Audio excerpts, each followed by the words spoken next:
Welcome, everybody. I'd like to call the meeting to order. I'd like to welcome everyone in attendance. The committee has under consideration the estimate of Ministry of Immigration and Multiculturalism for the fiscal year ending March 31st, 2026. I'd like to go around the table and have members introduce themselves into the record. Minister, please introduce your members and officials who are joining at the table. And to get it started, show everybody how this works, my name is Shane Getson, the MLA for Lac-St. and Parkland, better known as God's Country around these parts. I'm also the chair of the committee, and we'll start with introductions going to my right. Justin Wright, MLA for the charming constituency of Cypress Medicinet. Ron Weeb, MLA for the Grand Prairie Wapiti constituency. Chantel DeYoung, MLA for Chestermere Strathmore. Scott Sear, MLA Bonnyville, Cold Lake, St. Paul. Mohammed Yassin, MLA Calgary North, and Minister of Immigration and Multiculturalism. And I also have on my team Echo Ofidike, Deputy Minister, Brian Doyle, Assistant Deputy Minister, Financial Services and Senior Financial Officer, Goja C.C. Vikla, Assistant Deputy Minister, Immigration, and Lisa Rothschild, Assistant Deputy Minister, Newcomers and Multiculturalism, Sports. Hello, Lizette Tejada, MLA for Calgary Klein and Shadow Minister for Immigration and Multiculturalism. Good morning, everyone. Jasbir Diol, MLA for Edmonton Meadows. Good morning, everyone. Rocky Pancholi, MLA for Edmonton Whitemud. Perfect. Thank you very much, members. There isn't anyone joining us online, so that'll make it really easy for everyone in the room here. I'd like to note the following substitutions for the record. Mr. Diol for member Leola as deputy chair, Ms. Pancholi for member Hoyle, member Tejada for, did I say that incorrectly? Tejada, perfect, thank you. Tejada for member Melangi, sorry. I'm getting over a flu here, you guys, it's taken me a bit. And Mr. Weeb for Mr. Van Dyken. A few housekeeping items to address before we turn to business at hand. Hansard staff will be running the microphones, so we don't have to be grabbing those. Committee proceedings are live streamed on the internet and broadcast in Alberta Assembly TV online. The audio and video stream of the transcripts of the meetings can be accessed via the Legislative Assembly website. Members participating remotely are encouraged to turn on your cameras. We don't have to do that today. Remote participants, we can skip that as well. But for those of us in the room, please turn your cell phones to the least disturbing setting as possible, off preferable, but we know that we need to use those as well. Speaking rotation and time limits. So members, the main estimates in the Ministry of Immigration and Multiculturalism shall be considered for 3 hours. Standing Order 5901 sets out the process for consideration of the main estimates. In the Legislative Policy Committees, Suborder 59016 sets out the speaking rotations for this meeting. Speaking rotation charts available for committee internal website, and hard copies have been provided to ministry officials at the table. For each segment of the meeting blocks, time will be combined only if both the minister and the member speaking agree.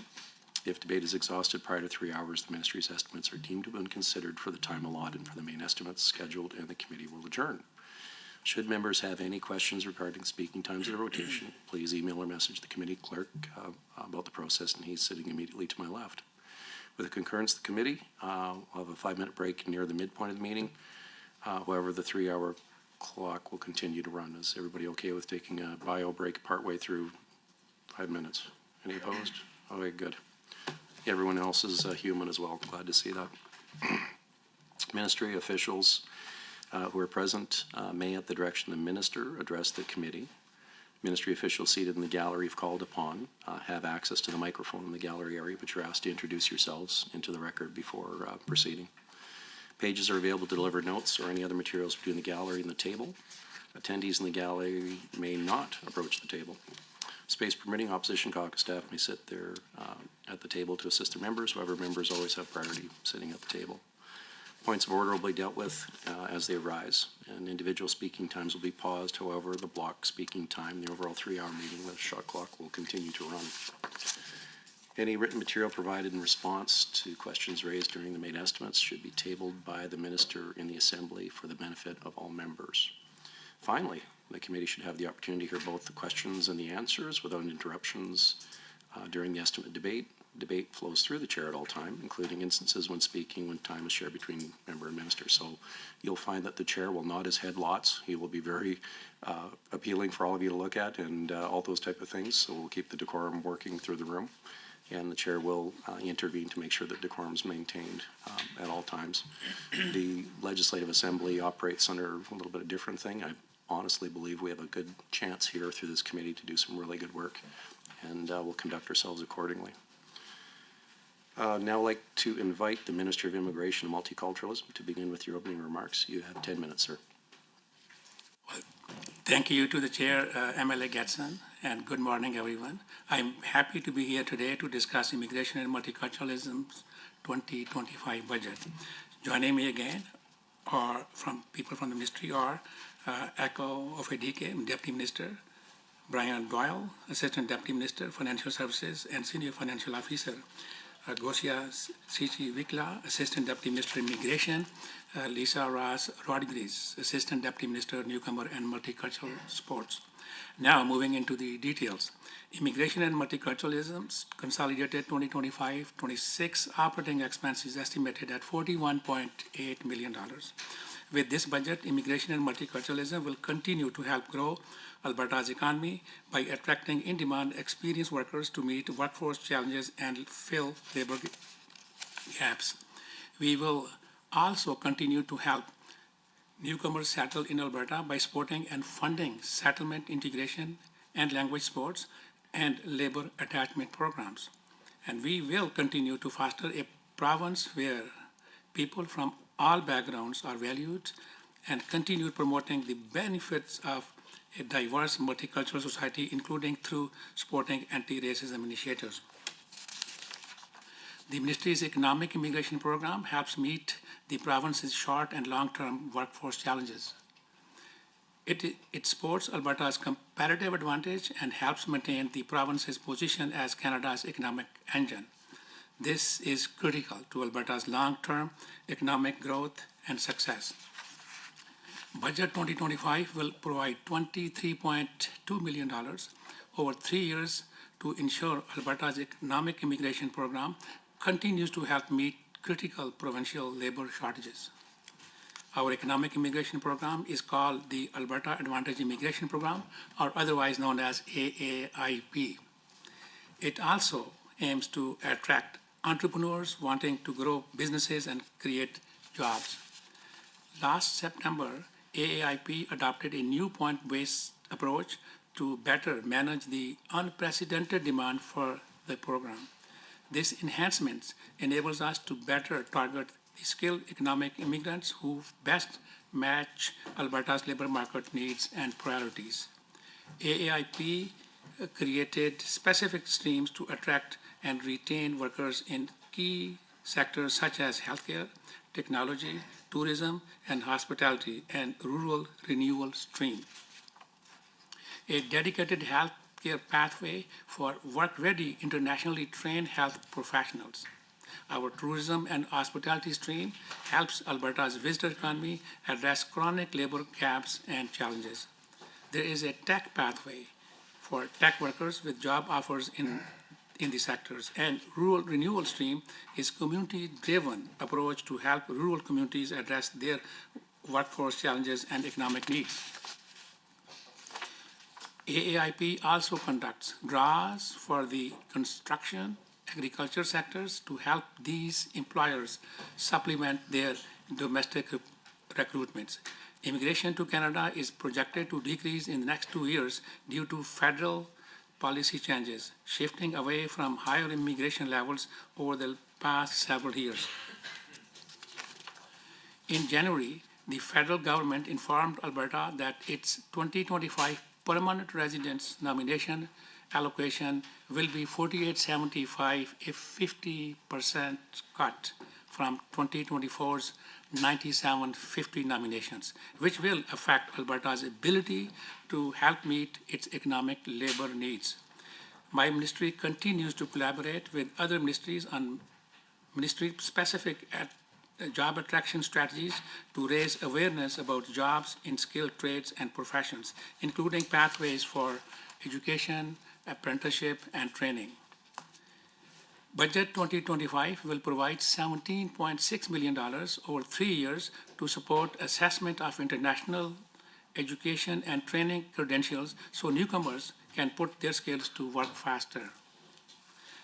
Our International Qualification Assessment Service assesses credentials earned outside Canada to help immigrants and new Albertans work in the professions they trained for.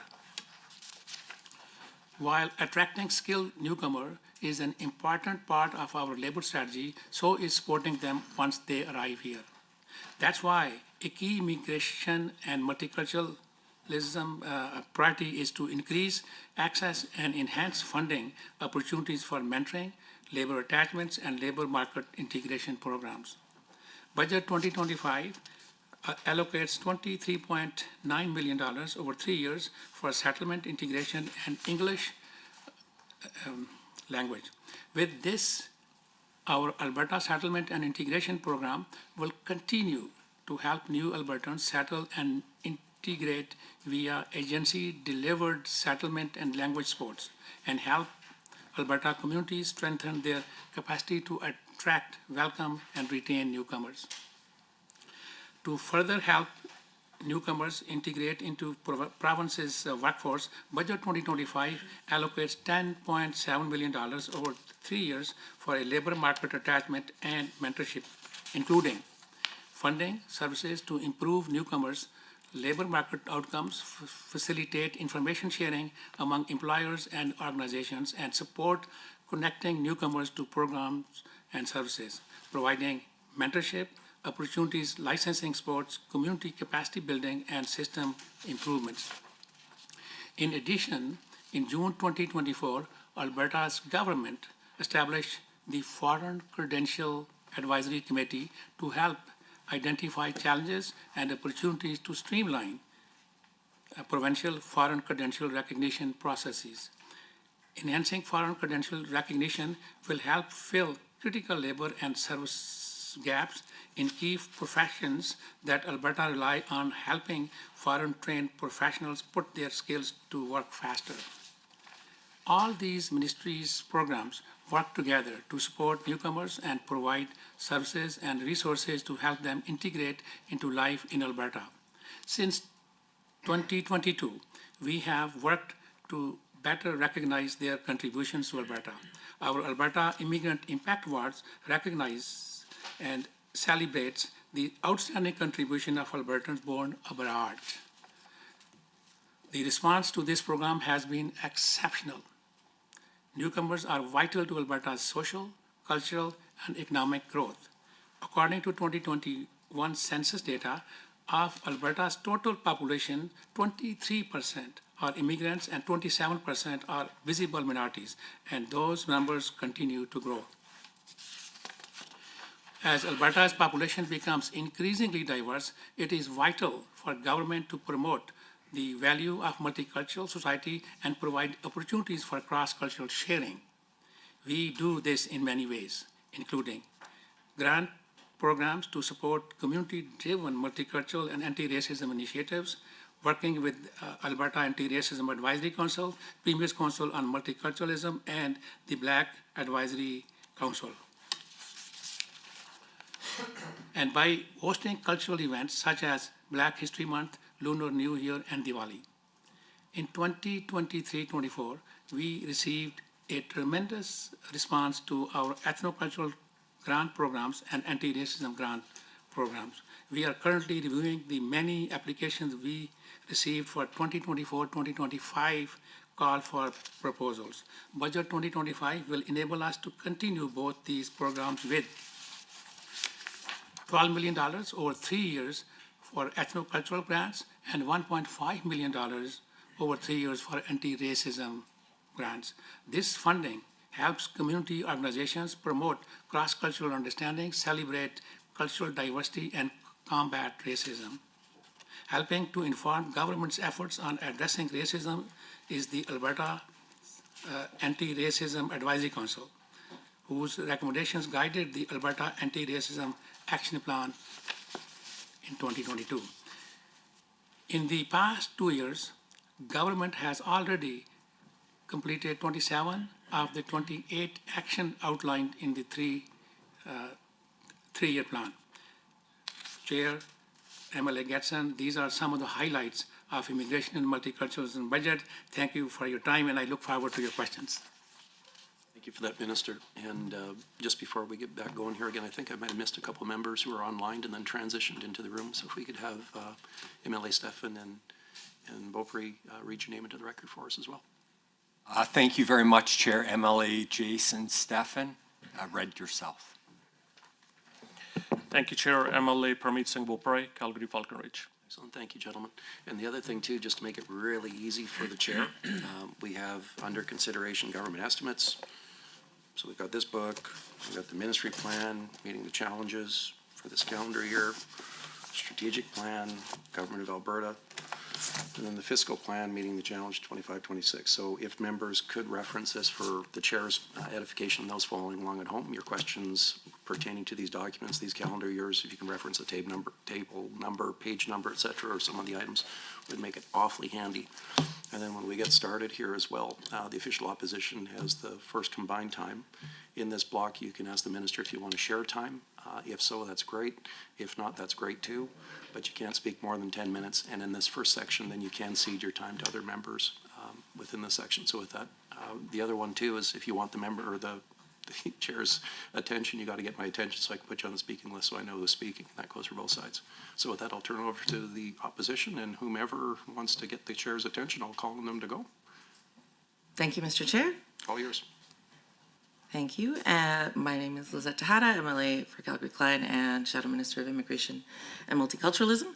I wanted to say thank you to the Minister and Ministry staff and for all of our colleagues gathered here today, and for the Ministry for helping illuminate how the budget will impact the Ministry of Immigration and Multiculturalism. And member, if you can't, Oh, sorry. not teach you, no worries. That's if you true. just want to ask the question at the start of the minister for back and forth Sorry, block time. that's a key question. To the Minister, would you like to share time or use block time? Block time. Okay, I'm okay with using block time. Okay, thank you. All right, so thank you so much for gathering here today to illuminate how the budget will impact the Ministry of Immigration and Multiculturalism and our multicultural communities and newcomer populations.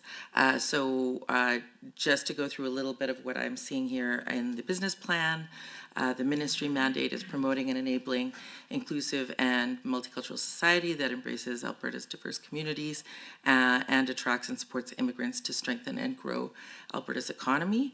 In reference to the fiscal plan, we know that net international migration is expected to decrease by roughly half, with the net inflows from provincial migration expected to make up the difference and still remain robust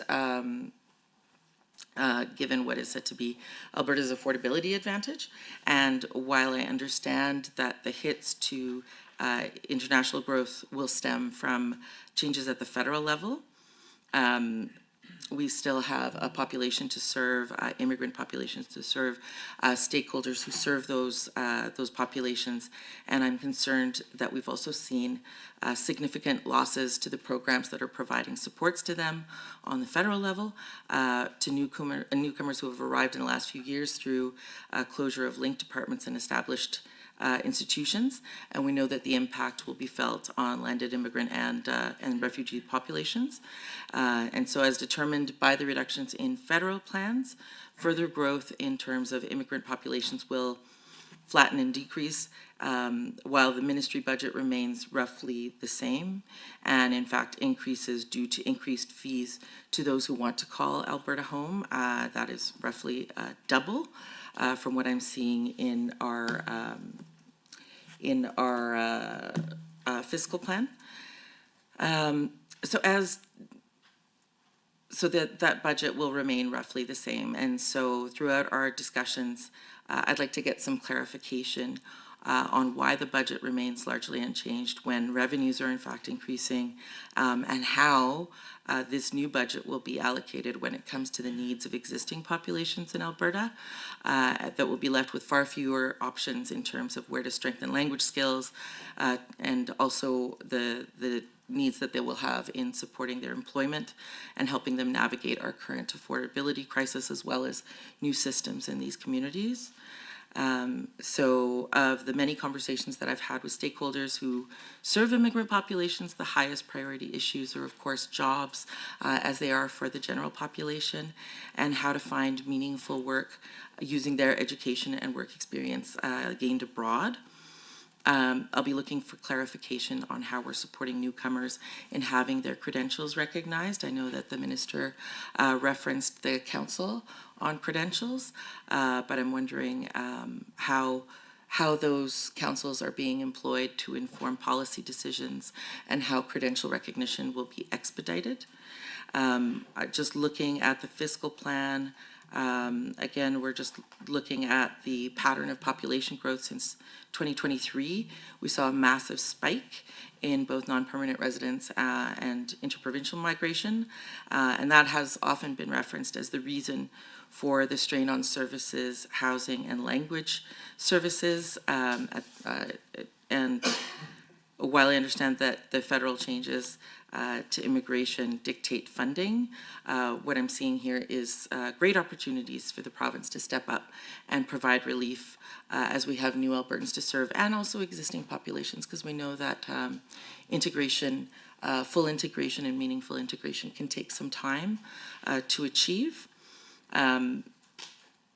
So through the conversations that I've had with folks in the immigrant serving sector, the weight on their teams and our neighborhoods and our folks that we're serving in the immigrant population, navigating their new home is becoming quite overwhelming. The support systems that we have in place for the larger population as well as for the immigrant populations have not kept up with immigration growth. And while the numbers might decrease this year, we still have a backlog to address and just basically a lack in terms of the services that we're providing to Albertans overall.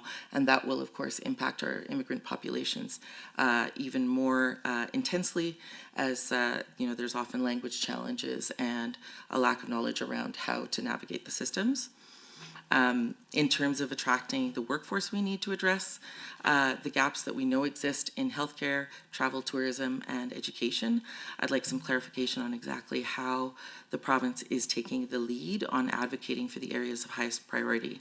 So we'll be exploring some of the outcomes that are mentioned in the business plan, and particularly interested in getting clarification on those councils and their outcomes. All of our communities are valuable and form the foundations of the province we're building, and I'll be exploring how we're able to serve our communities. So let me start with the first couple of outcomes, and those are that international talent is attracted and supported to strengthen and grow Alberta's economy, and that vibrant and welcoming multicultural communities are fostered and supported as part of a strong and prosperous Alberta. So under outcome 1.3 in the business plan, we are talking about assisting prospective and newly arrived international talent. And so I'll just start with a couple of questions here that we know that federal changes are dramatically decreasing the inflows that are on the horizon. The nominations program, which the minister mentioned here, AIP, is critical in terms of prioritization for target industries. And what I'd like to get is some clarity on performance metric 1A, which is the number of Alberta Advantage immigration nomination certificates that have been issued. According to page 86 on the ministry business plan, our allocation for 2024 was met, but I can see from the AAIP updates page on the ministry website that we're still processing applications from as early as March 2024 for the rural renewal stream, and June 24 for the accelerated text stream. With some variation, I see that that the streams under healthcare are seemingly, we have a shorter window in terms of processing those, which is a good sign. But through the chair, can the minister advise how the expressions of interest and nominations are prioritized? And specifically, can the minister tell us what the current priorities are in terms of streams, and will we have metrics on how those priorities are met? Last year, new streams were introduced for tourism, and we know well that health is an area of great need. So what percentage of the targeted streams are we planning to fill with the AAIP program? My next question around AAIP is, considering that Alberta has seen a significant need for healthcare practitioners, whether that be doctors, nurses, technicians, and that the AAIP allotment numbers have essentially been cut in half, through the chair to the minister, how does the government plan to address the ongoing labor shortage in the healthcare industry while having its AAIP numbers reduced? Similarly, on the same item around nominations, how will the government fill labor gaps in other crucial industries like educational services and skilled labor jobs such as forestry, logging, construction, I think was mentioned in the business plan? Still on the topic of AAIP, I think this has been a hot topic amongst a lot of the stakeholders I've spoken to, just because of the drastic reduction that we know is set for 2025.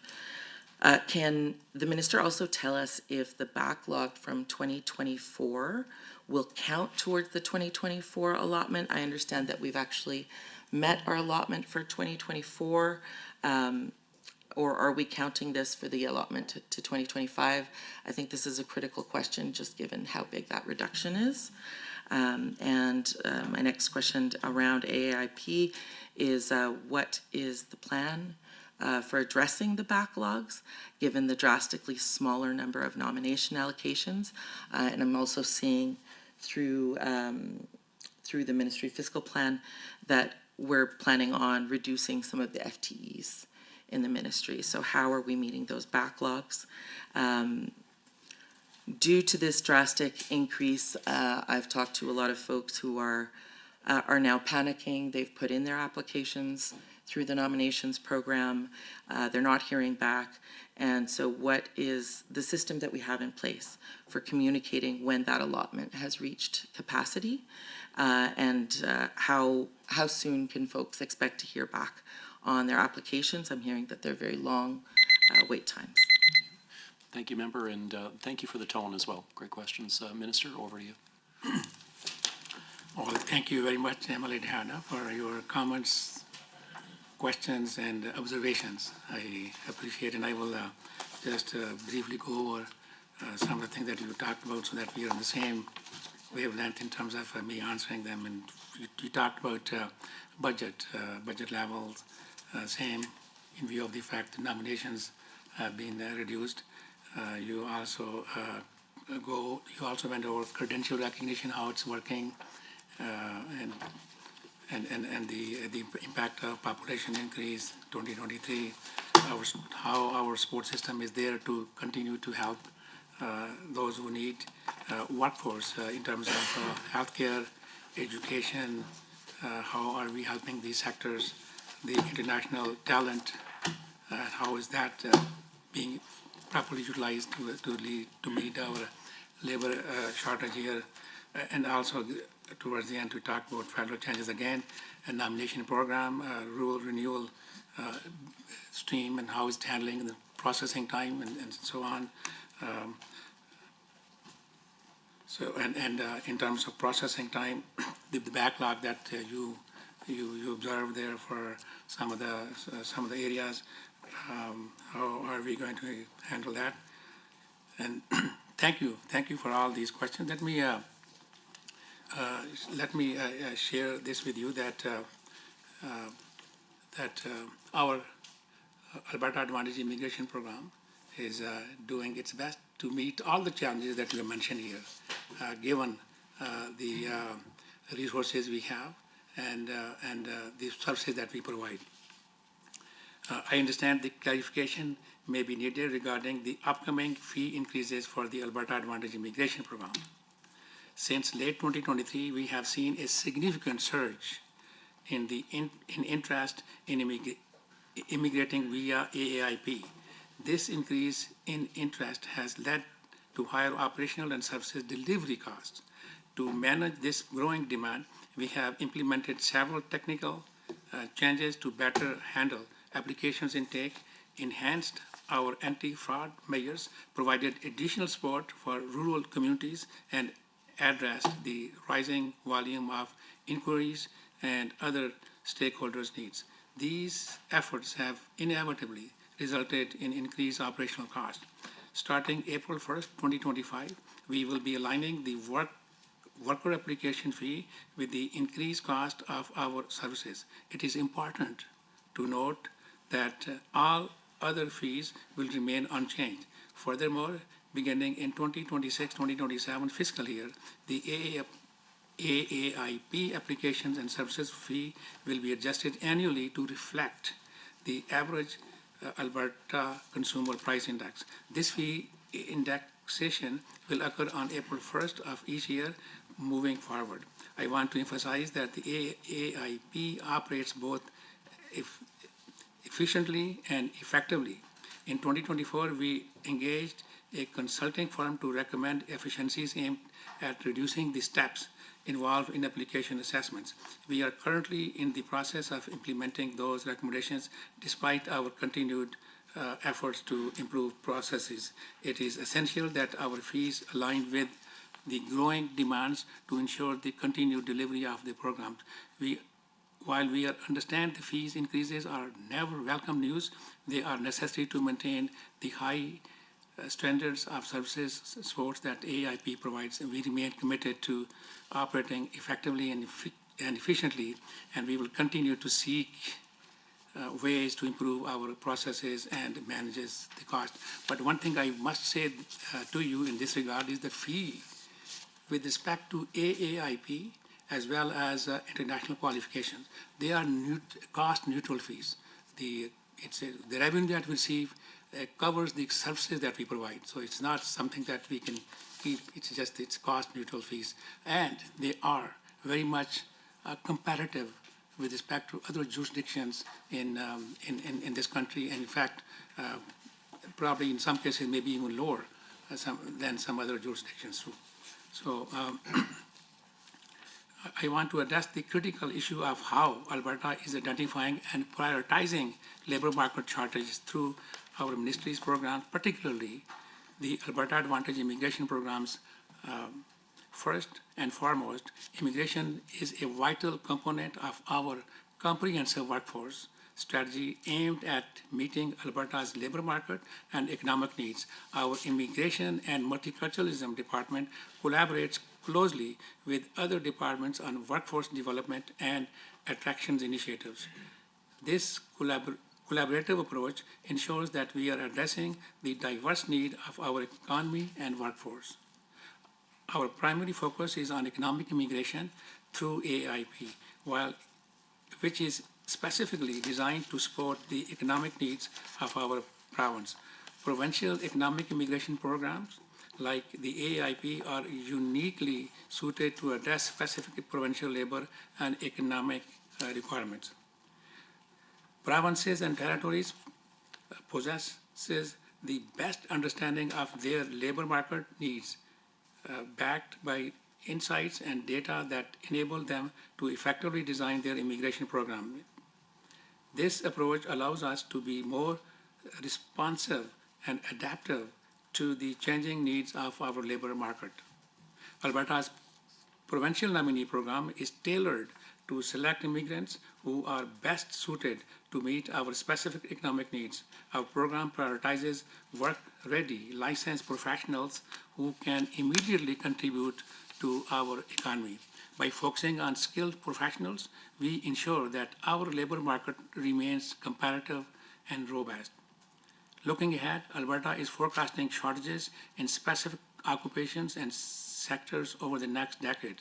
The AAIP leverages various labor market information data, including Alberta's occupational outlook and short-term employment forecast, to identify occupations in demand and those with persistent labor shortages expected to continue into 2033. Sectors such as healthcare, trades and constructions, transportation, manufacturing, mining, oil and gas, and aviation are all experiencing labor shortages. These sectors are critical to our economic growth and development, and addressing their labor needs is a top priority. To address these shortages, the AIP targets nominating candidates in these critical sectors. We have created specific streams and pathways to address labor shortages in key sectors and support labor gaps in rural Alberta. These include the dedicated healthcare pathway, accelerated tech pathway, tourism and hospitality stream, and rural renewal stream. Each of these pathways is designated to attract skilled professionals who can fill the gaps in our labor market and contribute to the growth of our economy. Furthermore, the AIP has introduced a new expression of interest system that enables us to labor market data to inform targeted selection draws for occupations and sectors experiencing labor shortages or those expected to face shortages in the future. This system will allow us to be more strategic and data-driven in our approach, ensuring that we are meeting their needs. We are committed to addressing our labor market needs through strategic and targeted immigration programs. We are confident that our approach will help us meet the economic challenges ahead and ensure a prosperous future for our province. By focusing on economic immigration and leveraging data-driven insights, we are well positioned to address the labor shortages in the critical sectors and support the continued growth and development of our program. So the demand to improve Alberta has skyrocketed since 2023. AIP processing times are similar to those other provinces, whose timelines have also increased due to increased demand. Multiple sectors affect processing times, application volumes, provincial priorities, available nominations, application completeness, and validating application data. AAIP created an expression of interest system to help manage the demand and process approvals based on Alberta's economic priorities. To help candidates. Thank you for that, Minister. And Member Tahip, are you taking the lead on this again, or is somebody else? Yes. Okay, Thank over you. to you. Yep. You can ask the question again. I'm not sure if he's going block or back and forth. But Oh, you we could can ask. ask again? Yeah, you Okay, can ask again. and are you still wanting to do block, sir, or should? No. Okay, thank you. And just for clarification to the chair, it's Tejada. Oh, I'm so Tejada. sorry. No, that's okay. Thank you. That's okay, thanks. All right, well, thank you so much for answering those questions, Minister. I just want to circle back on some of what I received in the explanations for some of those questions. So we've mentioned that the AIP specifically targets economic immigration and specific industries and skills. And so through the chair to the minister, how is this reflected in the performance metrics in the business plan? I don't see a measure of how when we are actually targeting specific criteria in terms of professional skills and work experience, how are we measuring the work that we're doing? We're now doubling our fees in terms of what is being charged to folks who want to apply under AAIP, and that has also been said to reflect the Consumer Price Index. Those fees have effectively doubled. And so I know that the minister said that this is cost neutral, but I guess I would like a little bit more information on why exactly it is now double. That is a significant difference. And so what I'm hearing from many of the folks that have met criteria through Immigration Canada, that they've met all of the points required to enter their professions. So how are we measuring that they've actually succeeded in if the goal is economic migration, and the goal is to have folks contributing and working within their areas of expertise. How are we measuring that they actually got there, especially through this one area where we, as a government, as a provincial jurisdiction, have some say in who is applying to this program. So through the chair to the minister, I would like to know if we are planning to add that as a metric in our business plans in the future, because I know that this is definitely, through what I'm seeing in the business plan, that has been a focus, right, is that economic migration piece. I just want to continue in terms of the AIP and the measures under 1.1, that there is a mention of program integrity and the measures that are being taken to ensure compliance. So what I'd like to know through the chair to the minister is if there is publicly available information, either today or in writing, about the percentage of cases that have not been compliant, and perhaps if they can illuminate us on exactly what those compliance measures entail. And I would say as a follow-up around compliance, we have been hearing from different stakeholders that there's sometimes a lack of clarity in terms of post-secondary requirements. So we have a stream that, we have international students that are joining us at our institutions, and I know that this would nominally fall under advanced education, but involves international students. And so I'd like to know if those measures for compliance are applied only to the people applying under AIP, or if they are also, if we're looking at compliance in terms of some of the institutions that are accepting students and their delivery of the programs and what the students have come here for. Just for clarity too, if there is touch points, the minister may or may not be able to talk to him, so hopefully he can navigate through that for you, as you've noted there. So correct. And I just also want to note that in the business plan, one of the things mentioned in the mandate is that the Ministry of Immigration and Multiculturalism collaborates with other ministries closely in terms of developing plans, and so that is why I'm asking that question. And finally, on the AAIP program, I would like some clarification about what percentage of the budget is dedicated to nominations. And given that the budget under immigration has increased by 1 million, and that the actual nomination spaces have decreased, how are the funds within this line item now being distributed? And under the performance metrics for key objective 1 on page 86 of the fiscal plan, can the minister confirm whether ASIP, I'm sorry, I forget the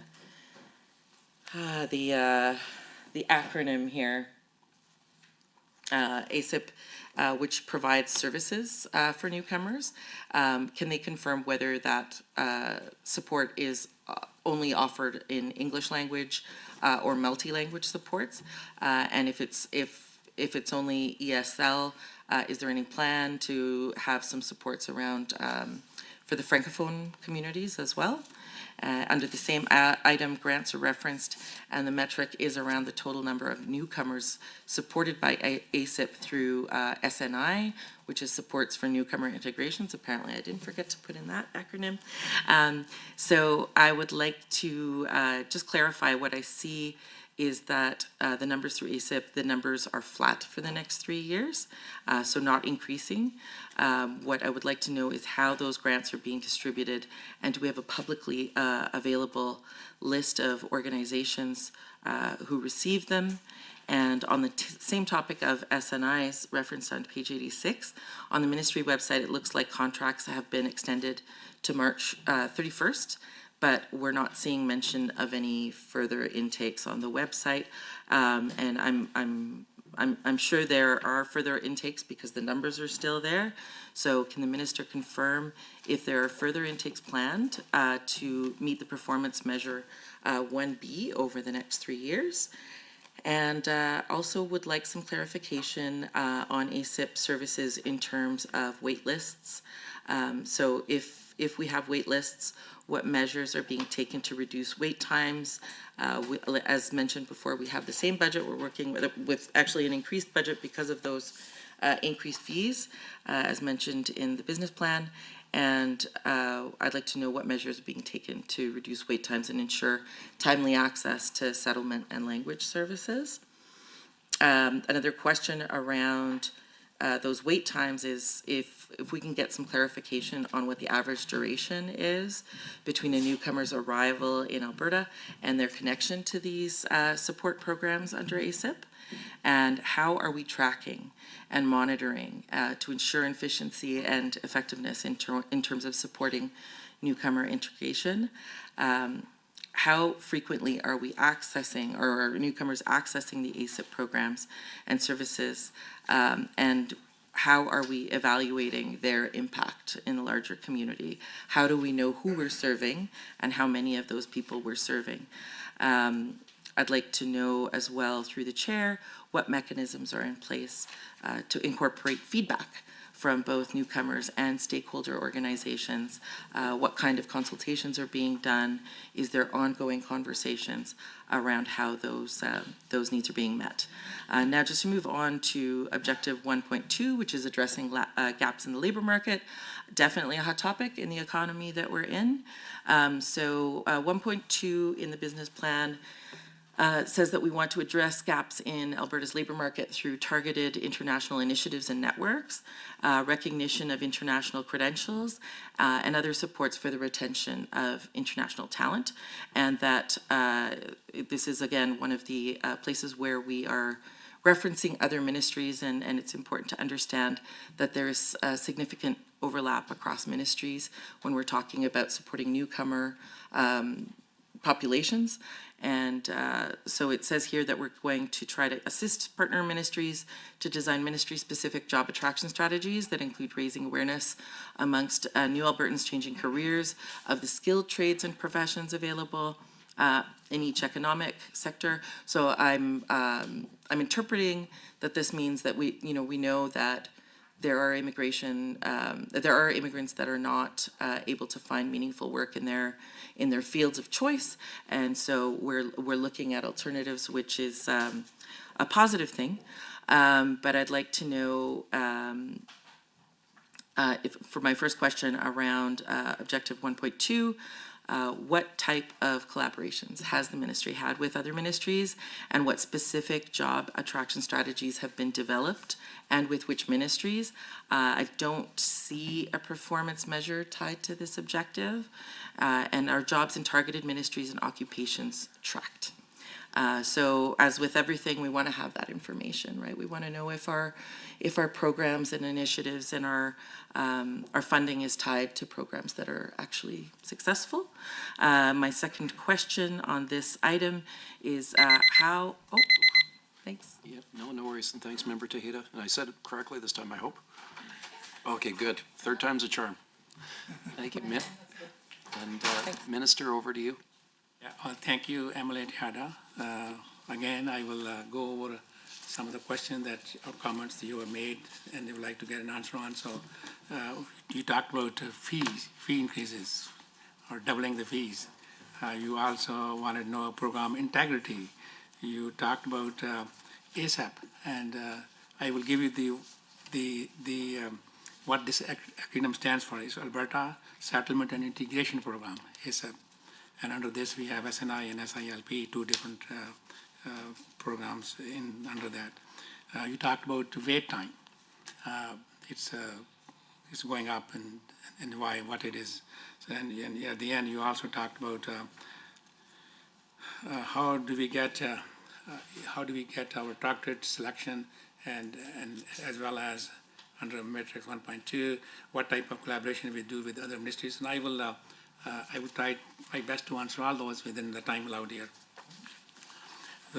With respect to fee, I just want to say this thing: our fee has not been changed for a long time, and we increased the fee based on the demand that we had for these programs. And again, this fee is cost neutral. It's a service that we provide is covered by the fee that we charge, both in AAIP applications as well as international IQAS, International Qualification Assessment Program service that we provide.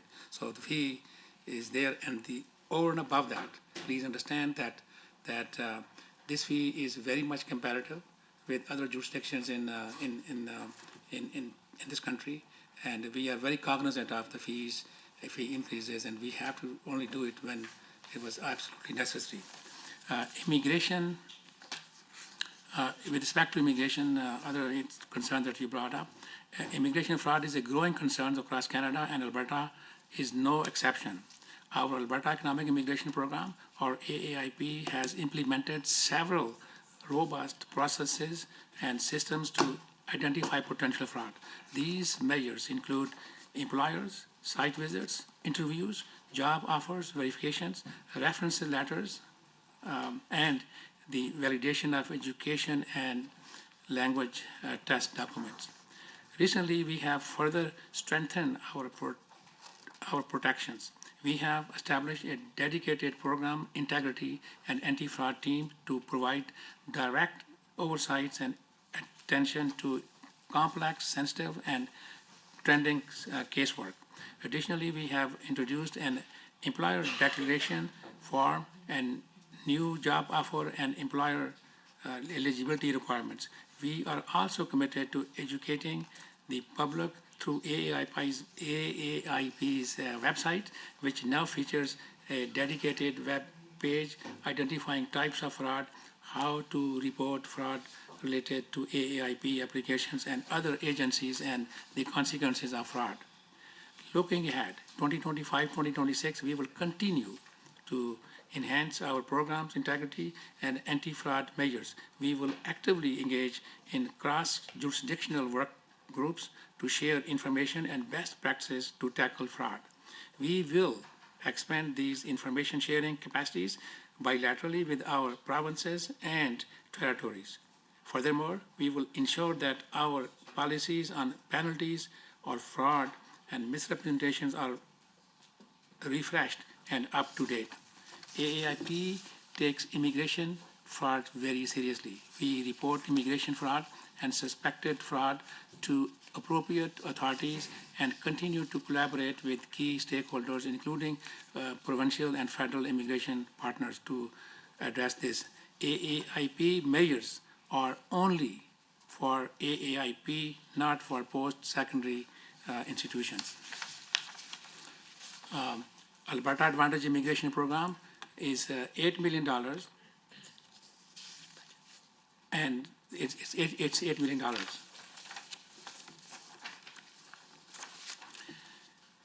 The Alberta Settlement and Integration Program, or ASIP, is a cornerstone of our government's commitment to growing Alberta's economy. Through ASIP, we provide crucial grant funding for services and initiatives that help newcomers access essential services and fully integrate into our communities. There are two main types of ASIP grants: supports for newcomers, integration and settlement, integration and language projects. These grants have already benefited thousands of newcomers. Supports for newcomers integration programs are specifically designed to provide settlement supports and language services for newcomers who live and work in Alberta. This funding is particularly aimed at those who do not qualify for federally funded settlement and language services, ensuring that no one is left behind. So ASIP program basically meets the unmet needs that are not covered under the federal programs. On the other hand, settlement integration and language projects grants focus on building the capacity of our communities to receive and retain newcomers. They also address labor market attachments for underemployed and unemployed newcomers and drive system improvements within the settlement sector. These grants fund both ongoing services and time-limited projects that address unmet settlement needs and and complement existing programs. For instance, Sports for Newcomers Integration provides nearly $5 million per year to sports services provided organizations that serve approximately 16,000 newcomers. Alberta annually, that is 16,000 per year.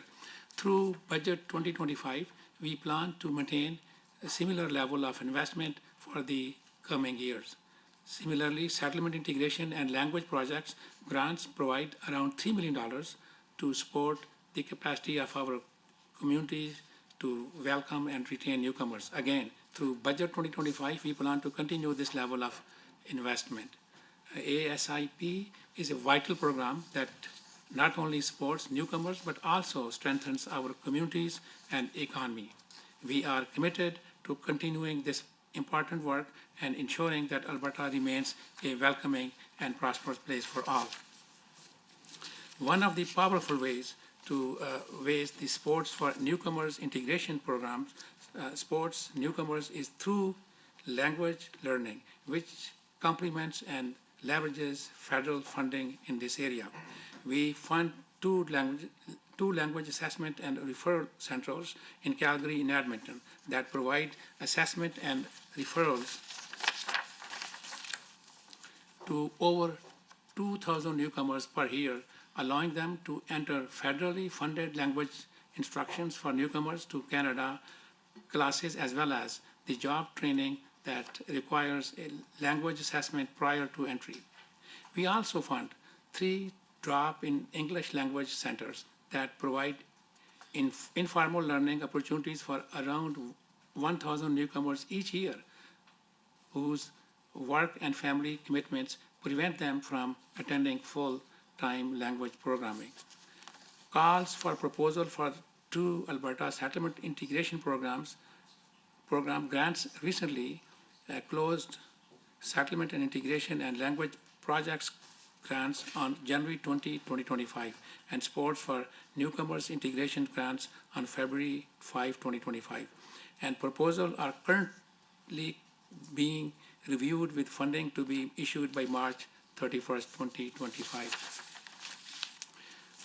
Targets for the next 3 years are set at 16,000 newcomers supported each year and are based on historical results as well as programs funding levels, which we have maintained for some time. So thank you very much for that, and I will continue here.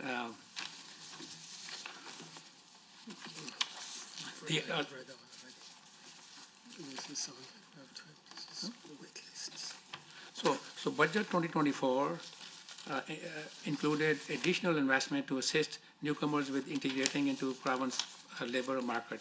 Budget 2025 maintains this investment with $8 million in 2025-2026 for grants to support settlement and integration, as well as an additional $2.6 million for labor market attachments to help newcomers settle and get jobs.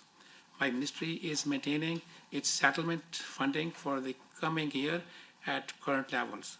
The high volume of newcomers requiring settlement services is likely to moderate in the near future as existing permanent immigrations are integrated. We almost got it all. You'll have to save that one for the next reply. MLA Tejada, is it back to you again? Yes, thank you, sir. Okay, and do I have to ask the question each time about block time? Up to you or at share this time. I think 2 strikes is I probably think we're okay. we're blocked. Okay, great. All right. Thank you so much, Minister, for those answers. I just wanted to circle back on expressions of interest and how the nominations are prioritized under AIP. So just wondering if the minister can let us know either through writing or let us know if it's publicly available how those nominations are prioritized right now, what the plan is over the next year for how we're prioritizing the nominations, and also I think specifically a question that I will come back to is around the healthcare streams and how we're processing those, what our targets are around the healthcare stream as we're as we're seeing that reduction in nominations from the federal jurisdiction, what are we doing to meet those needs within the health industry, and how are we using the various programs that have been mentioned here to prioritize getting the most skilled people to meet that very pressing need that we have in the province of Alberta. And I will also circle back just some of the questions for further clarification around grants through SNI.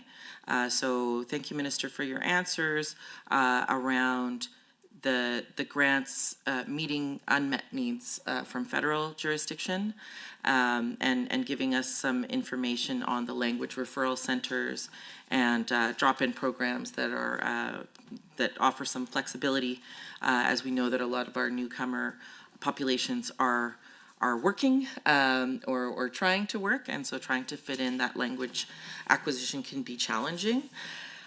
So since the SNIs are also supporting language acquisition, and now that we know that federal funding is no longer available in terms of some of the LINK programs that I'd referenced earlier, and just the growing need that we have. So although we know that the federal numbers are decreasing, we still have an existing population that we need to assist in terms of integrating into Alberta and being able to find meaningful work. So now that federal funding is no longer available for some of these language programs, will we be seeing an increase in grants given to some of the institutions that have lost funding? And I'm not entirely sure that I heard an answer on the question of the further intakes for the SNIs, because I wasn't able to see them on the website. So I'm wondering if we can get some clarification, either in writing or again, if we can get some information on where it's publicly available to see what the further intakes are around ASIP. And again, I think I didn't quite hear an answer around the wait list for ASIP services and how we're meeting the backlog, if there is a wait list, and where we can find that information. And just continuing in the area of addressing the gaps in the labor market. So what we're seeing is that, where we're talking about raising awareness of opportunities in skilled trades, I would like a little bit more information on how we're raising awareness as a ministry.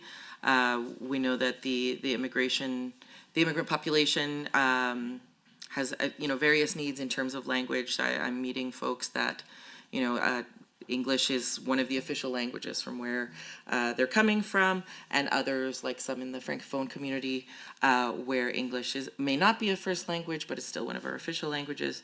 And then, of course, all the various languages that folks are coming to Alberta with. How are we raising awareness, through which organizations and through which channels around those opportunities in the skilled trades? It mentions in the business plan also pathways to education and training available, given that some of the folks that I've mentioned here are already working part-time or struggling to find work, and that we are in an affordability crisis.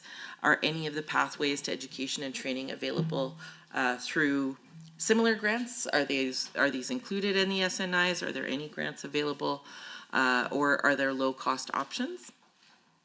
And so also with the conversations that I've been having with community leaders and stakeholder organizations, one of the topics that comes up most is having credentials recognized. And we know that folks that have relevant education and work experience in targeted industries like healthcare tech and other industries can want to find meaningful work in their fields with good pay. This is how they can contribute to our economy much quicker than is the usual path. And having a little bit of experience with this through my own life experience as the kid of immigrants, I know that jump from working in your field to coming to a new place, and just the struggle to find that relevant work. We know that this is a net benefit in the areas where we have labor shortages, and yet, again, to revisit this point, that folks are meeting the criteria under the point system. They're not able to work in their areas of expertise, and this is actually a loss for our communities, because we have shortages that we need to fill, and that includes doctors and nurses, and we need to have that ready workforce that is skilled but may be unable to overcome barriers. And sometimes those barriers come in the form of not having credentials recognized, or simply just facing discrimination. So what is the government doing to remove these barriers while maintaining the integrity of our workforce and industry standards? Further to the above point, under the performance indicator 1C on page 86 of the business plan, the indicator is Alberta's percentage of total number of permanent residents in Canada being considered as the indicator of our retention on skilled international professionals. Are we actually tracking the professions that are declared upon entry? And how are we measuring retention as it relates to working within those same professions or related professions? I would really love to see a plan from the government in how we are tracking our success in that area. And my next question around credentials is, can the minister through the chair disclose the distribution of funding that's allocated to support the recognition of international credentials and the retention of international talent? I'd like to know a little bit more about the initiatives that are currently being funded to support mentoring, labor attachment, and other labor market integration programs. So what research or evaluations have been conducted to evaluate the efficiency and effectiveness of these programs facilitating successful integration? What measures are in place to ensure the efficiency and accessibilities of these pathways, particularly for people facing barriers to entry in skilled trades and professions?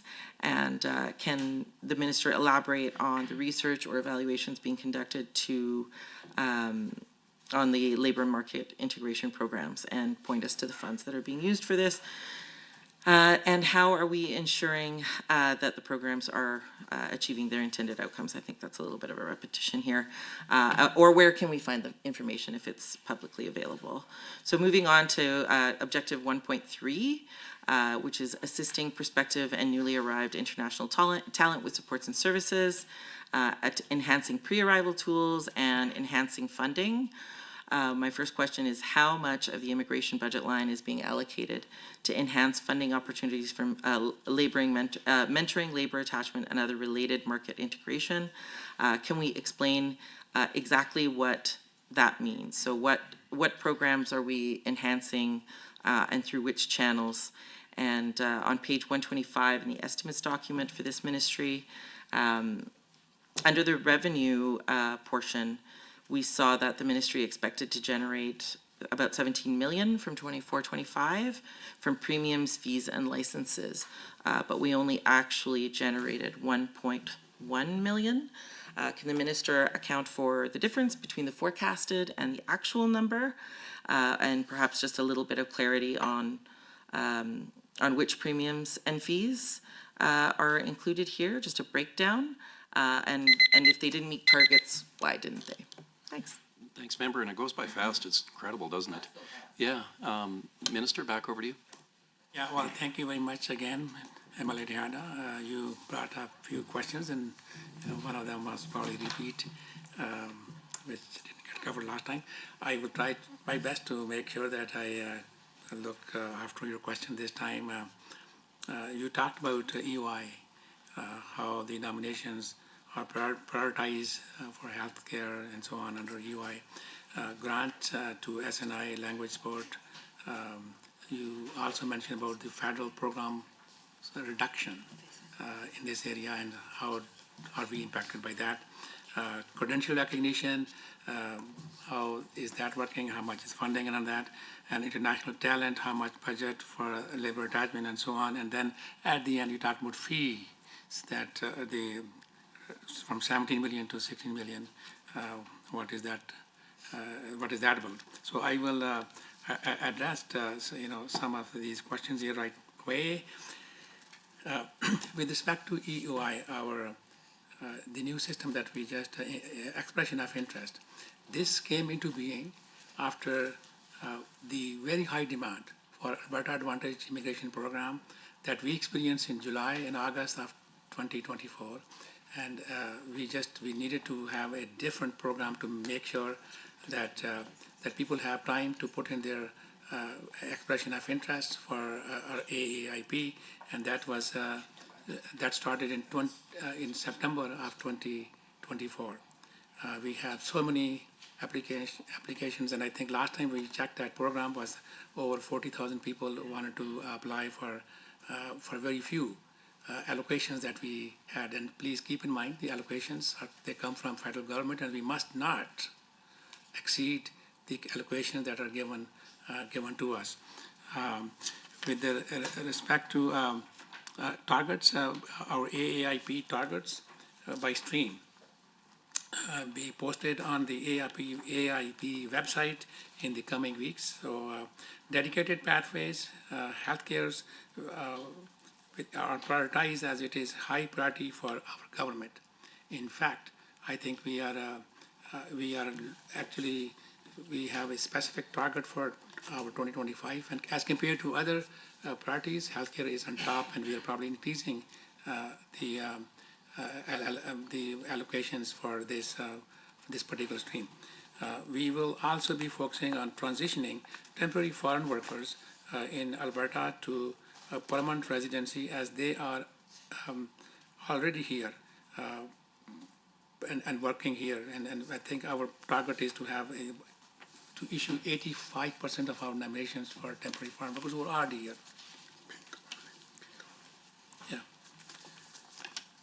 Over the past several years, the federal government has admitted an unprecedented number of newcomers. The government of Alberta is committed to supporting those who have chosen our province as their new home. Moving forward, we anticipate that the demand for settlement services will lessen as the federal government has reduced its targets for both permanent and temporary immigration. In the short term, we acknowledge that settlement services may experience pressures as we work to clear current backlogs, and the number of newcomers begins to diminish. However, I want to assure you that Budget 2025 will maintain its investment in Alberta settlement services. The total federal and provincial funding for settlement, integration, and language service disbursed through my ministry amounts to about $8 million, as I mentioned to you earlier.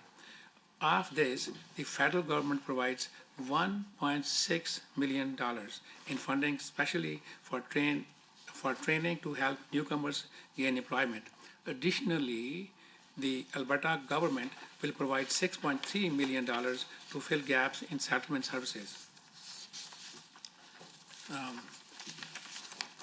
It is important that due to federal reduction in overall immigration numbers, federal funding program through Immigration, Refugees and Citizenship Canada that support settlement services across the country has been significantly reduced. This reduction in federal funding may result in lower staffing complements for settlement organizations across the country. However, Alberta recognizes that there continues to be a significant need for supporting newcomers to integrate into our economy. As such, through Budget 2025, my ministry is maintaining its settlement funding at current levels. Budget 2025 will see $23.9 million over 3 years to help support newcomers integrate via settlement integration and English as a second language services, as well as $10.7 million over 3 years for workforce integration grants to assist newcomers with integrating into the province's workforce. I look forward to seeing the results of the work of Alberta settlement organizations that support immigrants who choose to call Alberta their home. We are also funding foreign qualification recognition initiatives such as Alberta Immigrant Mentorship Innovation Grant, which supports internationally trained professionals in increasing their job funding opportunities. Our ministry is partnering with private sectors employers, not-for-profit organizations, and professional regulatory organizations to support the integration of internationally train newcomers and address workforce needs. Budget 2025 provides $10.7 million over 3 years for workforce integration grants to assist newcomers with integrating into province's workforce. Our objective is to connect Alberta's underemployed or unemployed internationally trained individuals to the labor market, while also assisting employers in effectively attracting and retaining these skilled employees in our province. We must ensure that talented newcomers we have invested in remain in our province.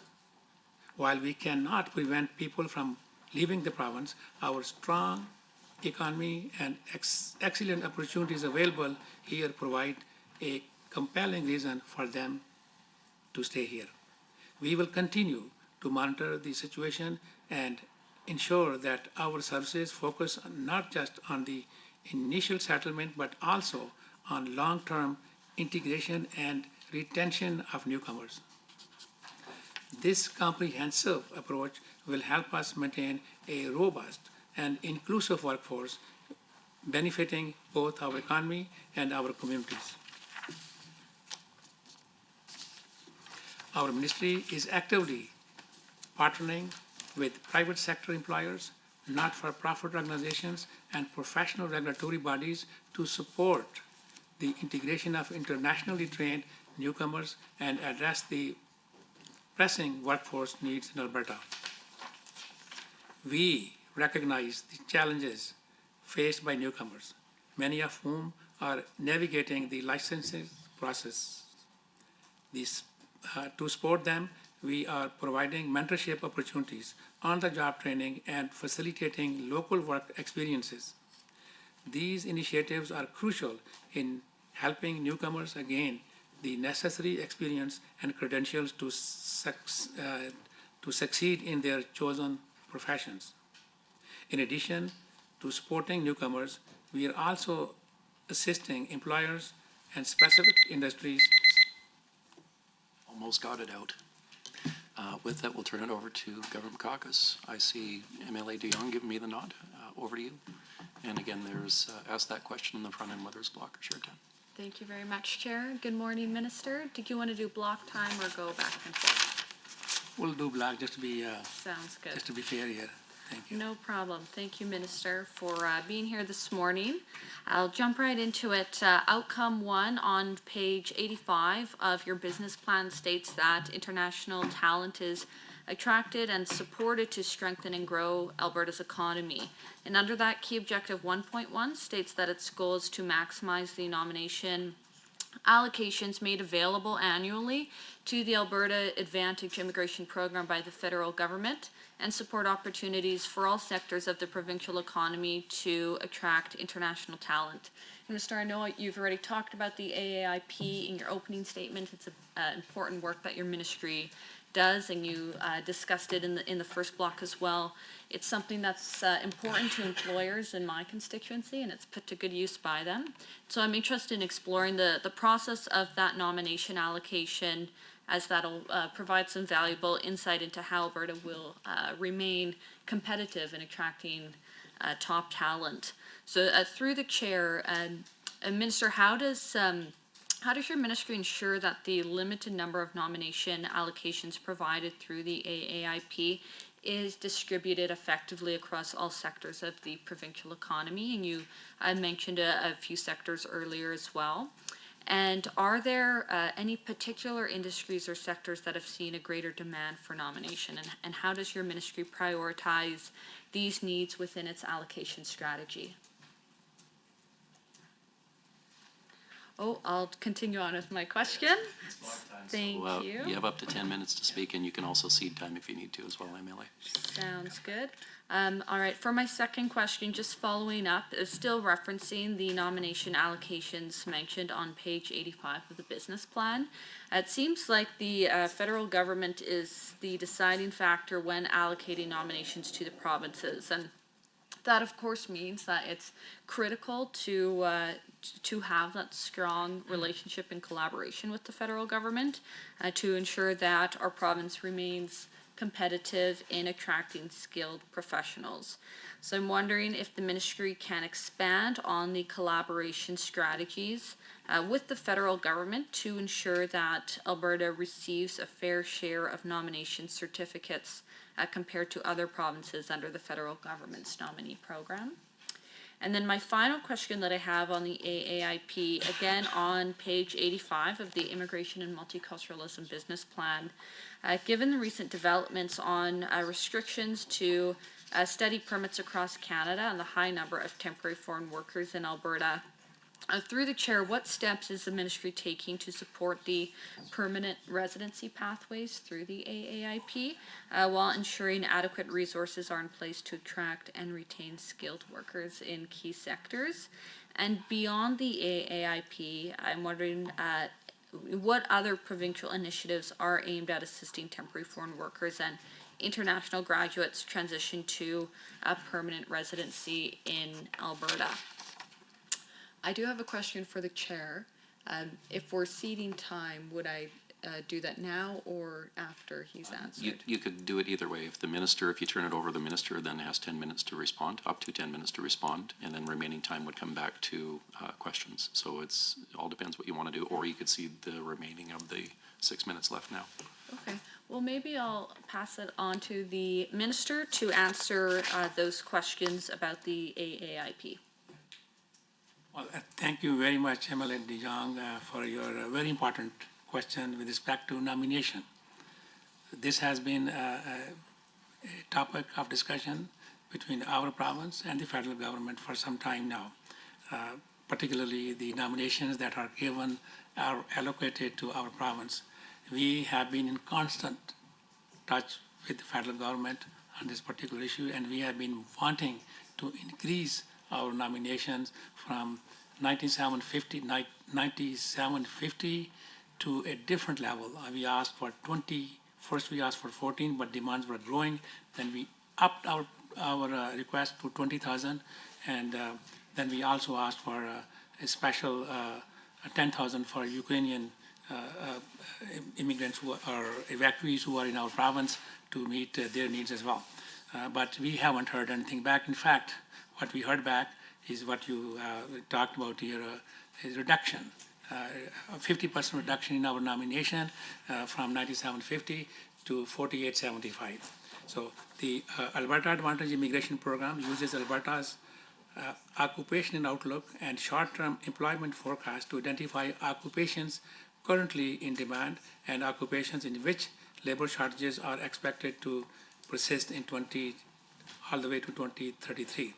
The program launched a new expression of interest system in late 2024 that allows the program to use labor market data to form targeted selection draws for candidates in occupations and sectors that are expected or are already experiencing significant labor shortage. The Alberta Advantage Immigration Program continuously experiences high demand from multiple industries and sectors. The ministry responds to these demands based on evaluating how existing streams serve these needs already within a limited allocation. The business case made by industry, stakeholders, engagement, and other labor market and evidence-based information to support program adjustment as needed. As with many of the Alberta's government's priorities across all ministries, many of the province's needs are not recognized, shared by federal government. The economic immigration is another area where this is an ongoing challenge. Through continuous advocacy and evidence-based information, Alberta received a significant increase to its allocation between 2022 and 2023, up from 6,500 to 9,750. But this still fell short Alberta's request at the time. Despite of the continued advocacy, Alberta, along with all other provinces and territories, received a 50% reduction to its 2025 allocation. This unilateral decision made by the federal government is very concerning, and my ministry will continue to advocate for economic immigration solutions from the federal government that meet our unique needs based on economic and labor market needs. We will advocate both bilaterally and through multilateral forums, such as the Forum of Ministers responsible for immigration. Retention of internationally trained professionals is a challenge due to barriers such as requirements for Canadians' work experience and education by employers, or lengthy licensure process in regulated professions. Our province continues to make significant investment to support newcomers to make full use of their skills and professional backgrounds in their workforce. We have established the Foreign Credential Advisory Committee, which aims to position Alberta as a leader in Canada. This committee will provide recommendations to facilitate recognition of foreign credentials in Alberta, improve our provincial attractions to skilled workers, address expected labor shortages, and foster a more prosperous and inclusive workforce. We are also funding foreign qualification recognition initiatives such as the Alberta Immigration Mentorship Innovation Grant, which supports internationally trained professionals in increasing their job finding opportunities. The AAIP is the province's only economic immigration program to nominate qualified workers for permanent residences and address provincial labor market needs through international talent. AAIP has 4 work streams designed to attract international talent and transition temporary foreign workers already working in our province and contributing to Alberta's communities to permanent residence. So this area of nomination, a number of allocations that we have, this is an important aspect of our program. Our program is based on this. We have so much demand for labor shortages that we are experiencing in our province, and we're doing our best to work with the federal government to increase our economic immigration program to a level of at least 20,000 for this province. And we continue to work with them on this very important issue. I think I have answered your question, so I can go to next question or next MLA. I appreciate the important work you're doing. It's certainly difficult to balance the needs of various labor markets within the restrictions of the program set out by the federal government. But I appreciate all the work you're doing to support employers in the province. With that, I'm going to cede my time to my colleague, MLA Wright. Thank you, Member de Jong. And through the chair to the minister, We'll continue on with that block time piece. On outcome 2 on page 87 of the Immigration Multiculturalism Business Plan, it states that vibrant and welcoming multicultural communities are fostered and supported as part of a strong and prosperous Alberta. Key Objective 2.1 states that its goal to promote welcoming and diverse communities with advice from the Premier's Council on Multiculturalism and the Alberta Black Advisory Council.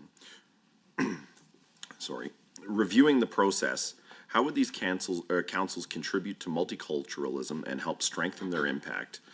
In A, could the minister please elaborate on how these working councils support ethnocultural communities and multicultural communities? And B, referencing the Premier's Council on Multiculturalism, as mentioned on page 87 of the Immigration and Multiculturalism Business Plan, could the minister explain how the role of the Premier's Council on Multiculturalism differs from Alberta's Anti-Racism Advisory Council? And then the next question I would have was continuing along that same line regarding the Alberta Black Advisory Council and still referencing the Premier's Council on Multiculturalism and the Alberta Anti-Racism Advisory Council mentioned on page 87 of the ministry plan. What is the role of Alberta Black Advisory Council?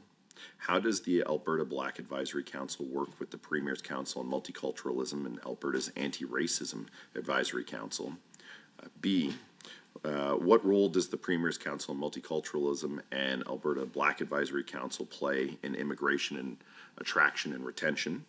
And how can Albertans learn more about the Premier's Council on Multiculturalism or the Alberta Black Advisory Council by accessing supports through them and getting involved in their programming?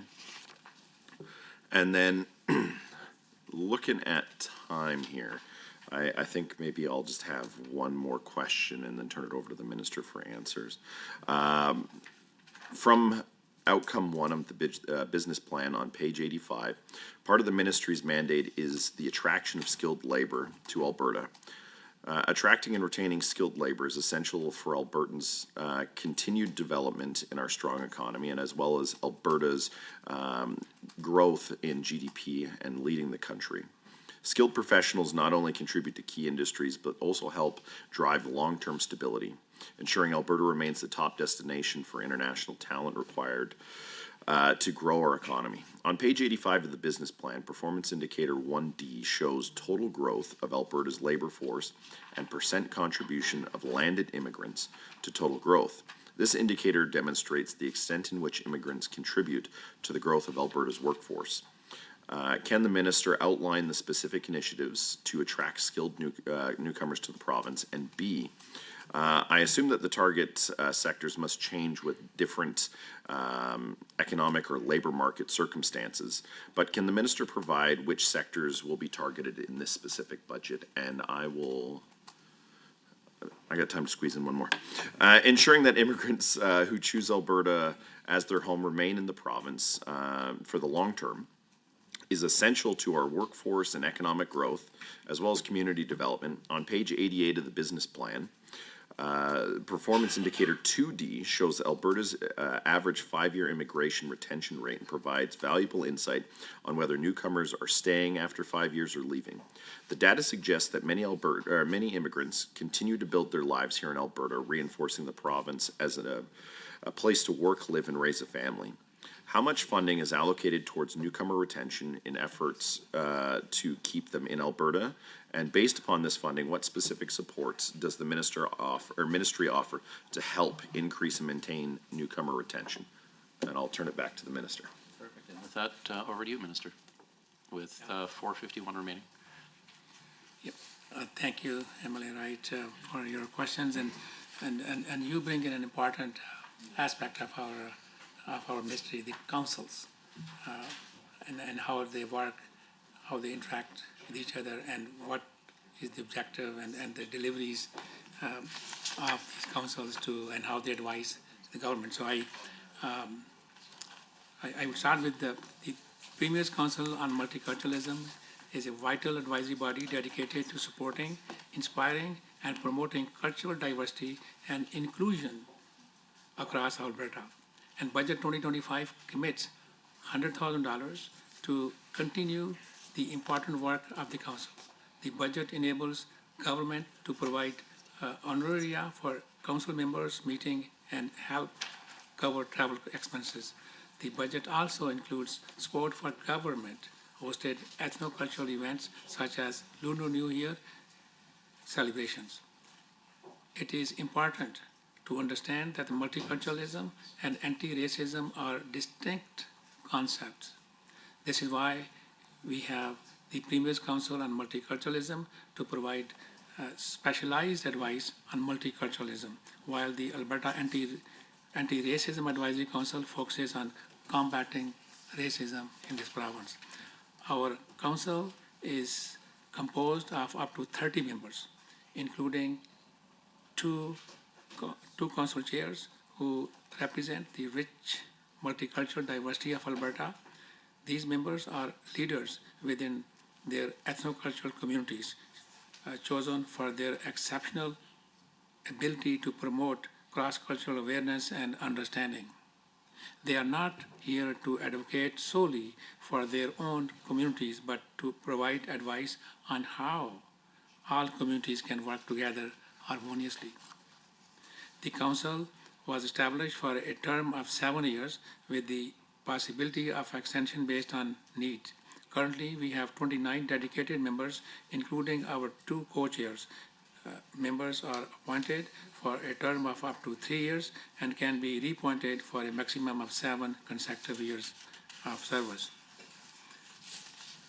Through its tenure, the Premier's Council on Multiculturalism has provided invaluable advice to various government of Alberta departments on issues affecting ethno-cultural communities. This council has a testament to our commitment to fostering an inclusive and diverse society where every individual feels valued and respected. The government of Alberta is unwavering in its commitment to ensuring that every individual has a fair chance to succeed. We are currently aware of the significant systemic barriers and challenges that Black communities face. This is precisely why the Alberta Black Advisory Council was established. Its purpose is to provide the government of Alberta with crucial advice on combating anti-Black racism and dismantling the barriers that prevent Black Albertans from fully contributing to our economy and society. Budget 2025 commits $100,000 to the Alberta Black Advisory Council to enable them to hold regular meetings, engage with the communities, and provide recommendations for annual government-hosted Black History Month celebrations. Alberta Black Advisory Council members receive both honoraria and reimbursement for travel expenses for attending these important meetings. The members of Alberta Black Advisory Council are not just participants, they are leaders within their own communities. They ensure that Black voices and perspectives are not only heard but are integral to celebratory and educational opportunities, as well as addressing the pressing issues that affect their communities. The role of the Alberta Black Advisory Council is distinct from other councils. Thank you, Minister. Now, we're moving into, colloquially, the lightning round, so it's 10-minute blocks at this point. You can do combined or block time in it, but no one can speak longer than 5 minutes. It's also known as the use it or lose it round, so time cannot be ceded to another caucus member. If the time is not combined, then the minister or member or the minister may only speak once. So we're going back to the opposition. And again, if there's any confusion, I'll sort it out as we go along. So who wants to go? I can go. I just wanted to ask, are we still having a scheduled break time at any point during this? Yeah, we will. We're just meeting? coordinating with the other room. Unfortunately, we don't want Okay. a foot race to limited services, so we're just going to stay with this. But we'll take Okay, a break after perfect. this. It's not that I just really wanted take a break. But thank you for clarifying, Chair. All right, I just want to circle back, Minister, to some of the questions that I asked around, I apologize. Did you want to ask the question of combined, or we just need to know for the shot? oh, glass for here? this part as well? Yep. Okay. Would the Minister like to do shared or block time? We'll continue with block time. With block time. Thank you so much. All right. I just want to circle back to some of the questions that we asked around the grants and how those are distributed. And I was asking a question around publicly available lists of organizations who receive grants, if those are available. I'd love to know more about it. And I also wanted to circle back on the question around how the funding is changing now that several of the federal, the institutions that were receiving federal grants no longer have those monies. And so am I to understand that, the answer was that the funding will remain the same, and so we understand that. But I want to make sure that I understand that there won't be further funding allocation to those institutions who have lost funding around their language services. Also, just wanting to circle back to the publicly available lists, if through the chair, if to meet the ministry's objectives in the business plan or to execute the operations through those lists, does the ministry have any contracts or use the services of Rubicon Strategy, the firm where the Premier's former Chief of Staff, Marshall Smith, is engaged? And going into page 86 of the business plan, where we measure the total growth of Alberta's labor force contribution to and of landed immigrants to total growth. The indicator talks about immigrants contributing to the growth of Alberta's labor force, and we've seen a sharp decline from 23 to 24. And what we know through various stakeholders and through publicly available information is that immigrants actually have a higher unemployment rate. And what my question is, through the chair to the minister, is how this government is planning to improve this particular measure and ensure that the folks that we have called here are able to find meaningful and relevant work, and how are we measuring that specifically in terms of employment of our newcomer populations. I also want to move into our second outcome, which is promoting welcoming and diverse communities with advice from a Premier's Council, Multiculturalism, and Alberta Black Advisory Councils. And also there's a mention of the anti-racism councils under that second outcome. So given the documented rise in hate crimes, I'm hoping the minister can illuminate Albertans on the outcomes from each of these councils. And my question here would be under the performance metrics 2A and 2B in the business plan, both of which are funding grants for ethnocultural grants and the anti-racism grant. We've seen in the business plan that we have target decreases over the next few years. Could the minister please explain how decreased funding each year is representative of a positive performance? And I also just want to ask a little bit about the anti-racism and ethnocultural programs that are supported by the ministry.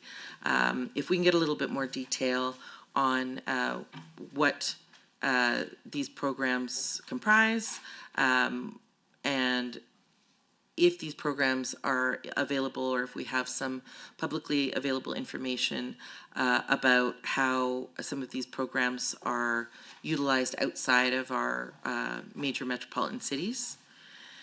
Okay, I'm just gonna have a quick look here on page 88 of the business plan. Under performance indicator 2.C, can the minister explain on the process of discrimination complaints on the basis of sexual orientation, which is a protected ground under the Alberta Human Rights Act, why it's not being listed in the performance indicator? I ask this as well, just because I know through several of the conversations that I have with stakeholders, and especially in the immigrant serving sector, that as last year, there's a large influx of folks that are seeking refuge on that basis. And so I think it's very important to cover that point and to look at why that's not being measured when it's in fact one of the motivators for people coming to Canada, because it is a protected right. Thanks. Over to you, Minister. Well, thank you very much, Emily Tana, for your questions and observations again. You are talking about the funding grants, how they are dispersed, and what happens when how the federal cut back on funding impacting us. And I think, and there's questions around councils and discrimination, our higher unemployment rate with the newcomers and all that. So I will start with Alberta's growth of Alberta's labor force and contribution of landed immigrants here. In light of the soft domestic population growth and an aging labor force, it is evident that immigration is and will continue to be essential for expanding Alberta's labor supply. A robust labor supply is crucial for sustaining the province's economic development and growth. In 2024, Alberta's labor force saw an increase of 112,900 participants. Notably, landed immigrants contributed 34% to that total growth. Additionally, non-permanent residents and workers born outside of Canada contributed 45% to Alberta's labor force growth, a significant rise from 11% in 2023. In contrast, workers born in Canada contributed 20% in 2024, up from 12% in 2023. The strengthening of Alberta's economy and the success of province's Alberta is Calling campaign likely played a role in these positive results. To provide a comparison, in 2023, Alberta's labor force grew by 93,500 participants, with landed immigrants contributing 77% to this total growth. While the ministry's efforts have certainly contributed to these outcomes, we must acknowledge that these results are also influenced by various external factors. For instance, in 2020, Alberta's labor force experienced a significant decrease due to the pandemic. However, in 2021, the labor force increased by a total of 45,400 participants, offsetting much of the loss from the previous year. During this period, landed immigrants contributed to 139% of Alberta's labor force growth. This remarkable contribution was due to the easing of border restrictions and the implementation of solutions to support immigration and cross-border mobility for newcomers and refugees. The government recognizes that immigrants face many barriers to successfully enter the workplace in their field of training. Initiatives such as labor market integrations or a new approach focusing on innovative partnerships with private sectors, employers, not-for-profit organizations, and professional regulatory organizations to support the integration of internationally trained newcomers to address their workforce needs. Labor market integration leverages key partners with stake in Alberta's labor market to help newcomers achieve full employment based on their training and experience.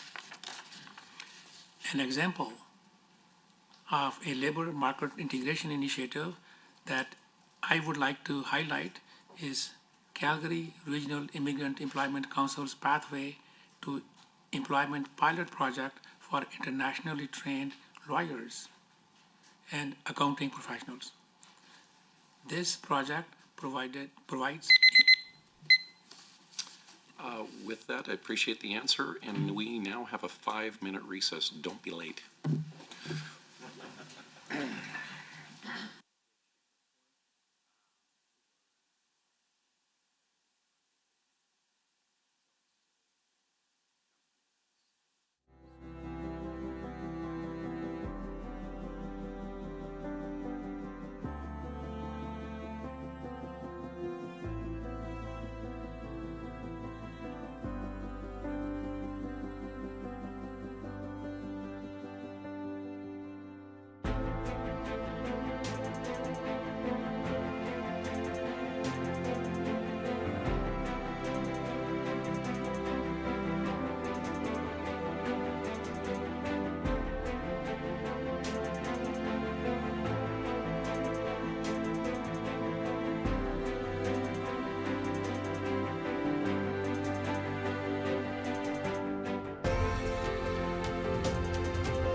Welcome back, everyone, and the chair recognizes MLA Weeb from the outstanding constituency of Grand Prairie Wapiti. And just as the last minute, sir, here too, you'd have to ask the question whether it's block time, and it's only 10 minutes in total, and you cannot cede any of your time. With that, over to you, sir. Okay, thank you, Chair, and through you to the Minister. I'm guessing it's block time, Minister?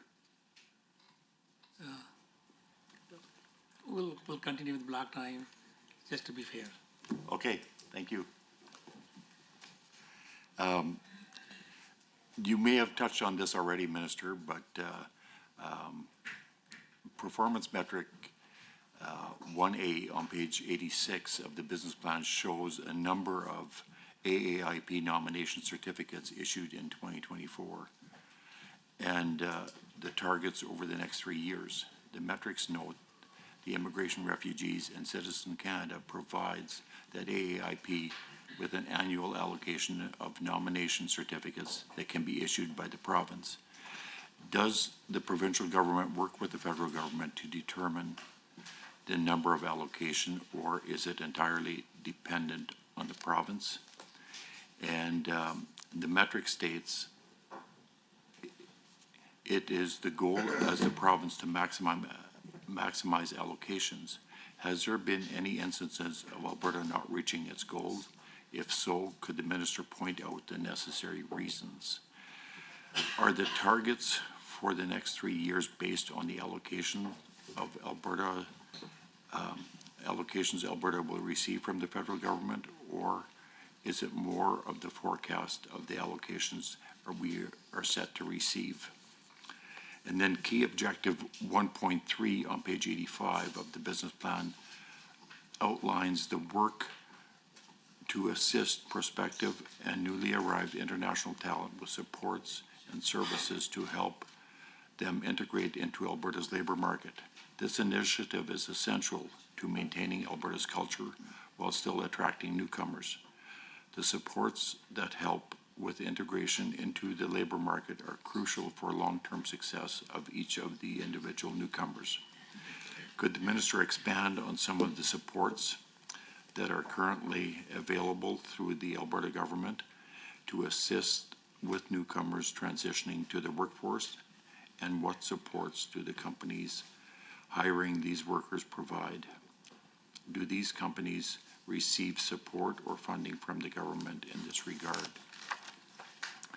And then referencing key objective 1.3 on page 85 of the Immigration and Multiculturalism Business Plan, the key initiative supporting key objective states a cumulative total of 10.7 million in funding over 3 fiscal years from 2025-26 to 2027-28. Is this allocation for the grants to support workforce integration initiatives to assist newcomers with integrating into the province's workforce, for grants to support labor market attachment to assist newcomers with integrating into the province's labor market? I think it is essential to know how these resources will be used to achieve the stated goals. Could the minister please expand on the labor market attachment, and how will the total of 10.7 million in funding be used to support the labor market attachment?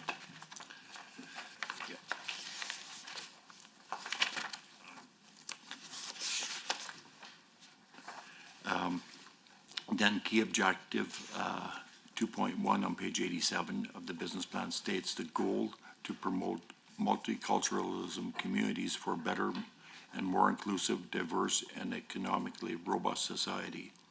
This promotes intercultural understanding by providing funding for projects that encourage people to share, learn, and appreciate and respect cultural diversity. Can the minister expand on the funding to ethno-cultural communities, organizations? And then what are the selection criteria or metrics to grant funding the ethnocultural community organizations? And then does the minister have the mechanism to ensure that these grants are used by the ethnocultural community organizations and the objectives for these grants are intended for. On page 88 of the business plan, performance measures 2.1A is the average amount of the funding provided to the organization through the Ethnoculture Grant Program. And the performance measures of 2B is the average amount of funding provided to the organization through the Anti-Racism Grant Program. The There we goes by fast. Minister, over to you. Well, thank you very much, MLA Weeb, for your questions. I appreciate your comments, your observations, and questions. So I will go in the same sequence that you put your questions to me to answer your questions. First of all, talking about how to determine the number of allocations is entirely independent of the province. So each year, Alberta advocates for allocations that would align with Alberta labor market needs. We advocate both bilaterally and through multilateral forums such as the Forum of Ministers Responsible for Immigration. So we meet on those forums, and we bring these requests through them as well. We write them letters with regard to our needs for allocations. Immigration, Refugees and Citizenship Canada is responsible for establishing immigration levels and making allocation decisions, and provides provincial nominee programs with yearly allocations of nominations certificates every year. Alberta has maximized its nomination allocations each year for the last 4 years. So these are the allocations that are given to us. We have used all of them because there's so much need in here. So it's not that we are not using our allocations and we're asking for more. No, we are maximizing, and then we're asking for more because there is additional demand for it. So in 2020, as part of Alberta's recovery strategy, Alberta reduced the allocation from 6,250 to 4,000. That was due to the impact of COVID-19, and you know how things were at that time on immigration needs at that time. So in 2025, targets for this measures of 4875 nomination certificates is based on our actual allocation from the federal government for this year, which fell short of the 20,000 nomination Alberta requested from Immigration, Refugees and Citizenship Canada. The targets for 2026 and 2027 are set at 20,000 nomination certificates to reflect our economic needs and my ministry's continued efforts to advocate the federal government for increased control over economic immigration to our province. The labor market attachment refers to initiatives that help skilled newcomers obtain employment in their area of expertise. These initiatives are known as labor market integration projects and are a new approach focusing on innovative partnership with private sector employers, not-for-profit organizations, and professional regulatory organizations to support the integration of internationally trained newcomers to address their workforce needs. Labor market integration leverages key partners with stakes in Alberta's labor market to help newcomers achieve full employment based on their training and experience. So, and there was a question about how will the total 10.7 million in funding be in support of labor market attachments. So I'll say this on that. The allocation of this funding has not been determined. We are exploring innovative approaches to support skilled newcomers to obtain employment in their area of expertise.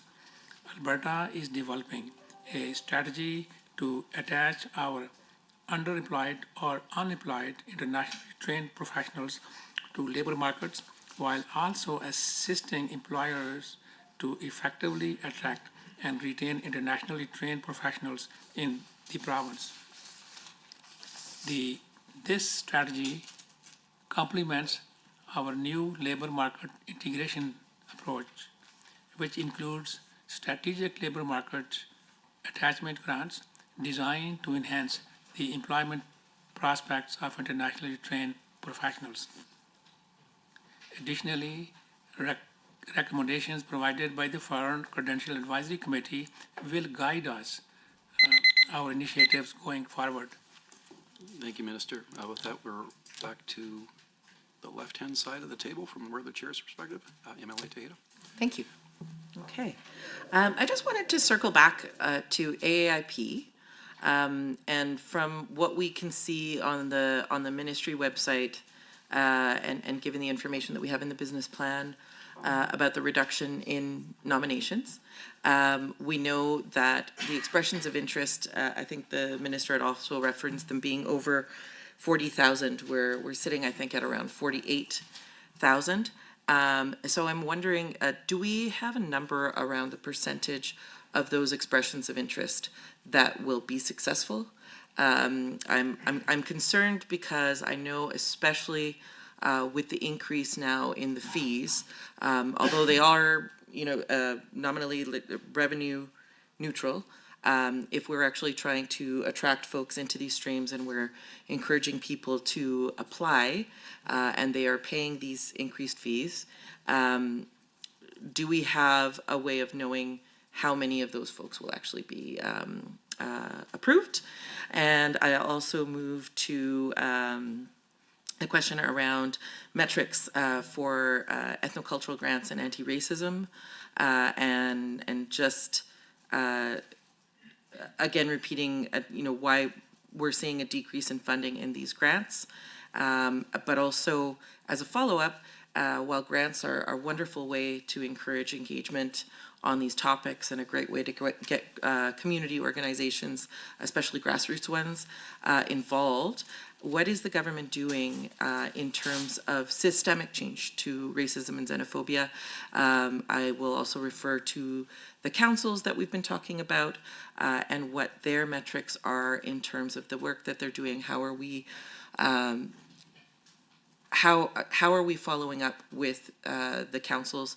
So there's one on anti-racism, there's the Multiculturalism Council, and also the Credentialing Council. And so I'd like to know specifically, what are do we have public calendar dates for the meetings? Do we have minutes for those meetings publicly available? How are we following their work? How are we following the recommendations that they are giving us? And how are we implementing those into policy through the Ministry of Immigration? Ultimately how, especially around the anti-racism piece and the Black Advisory Councils, what policy recommendations are being taken, and will we see these represented in legislation in the next little while? But how are we using, what is the breakdown of budget for each of these councils, and how are they performing? Again, I'll come back to my question around the discrimination on basis of sexual orientation. It's not included in the metric, but it is included as a protected right. And do we see this metric as effective? I'm seeing just a large swing in the numbers here from 2022-23. There's minus 28 to 23-24, 16, and that is the change in the complaints of discrimination. These numbers don't really pan out given what we know about an increase in hate crimes. And coming back to the issue of the publicly available information on listed organizations and grant recipients, I don't think I heard an answer around meeting the ministry objectives and contracts with Rubicon Strategy. That's the firm where the Premier's former Chief of Staff, Marshall Smith, is engaged. And further to this, I wanted to ask, just because we know that the federal government has also reduced supports to Ukrainian refugees. And while that funding has reduced, as it has in many federal areas for immigration, I'd like to know what the ministry is doing to make up for the shortfall, or what efforts we're taking from our provincial jurisdiction.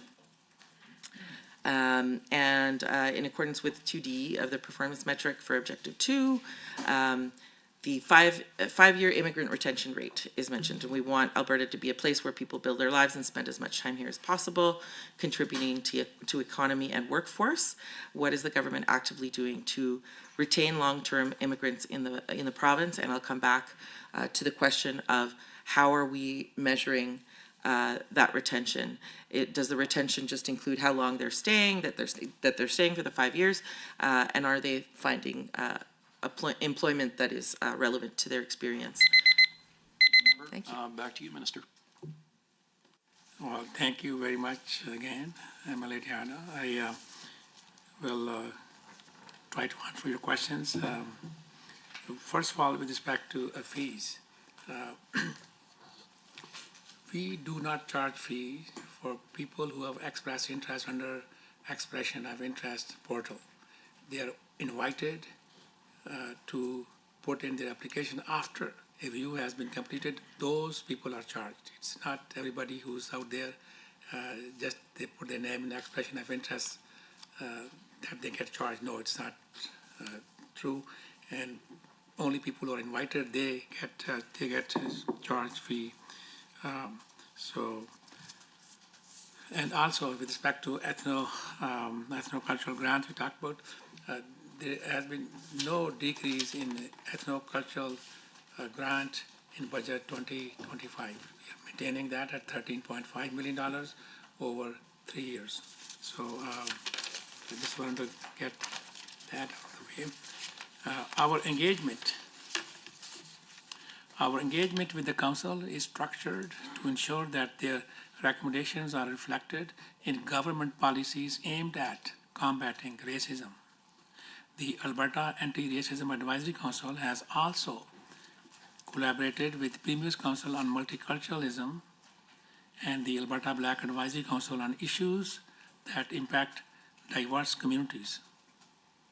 Council members are actively involved in consultations, offering advice on strategies to address systemic racism and improve inclusivity.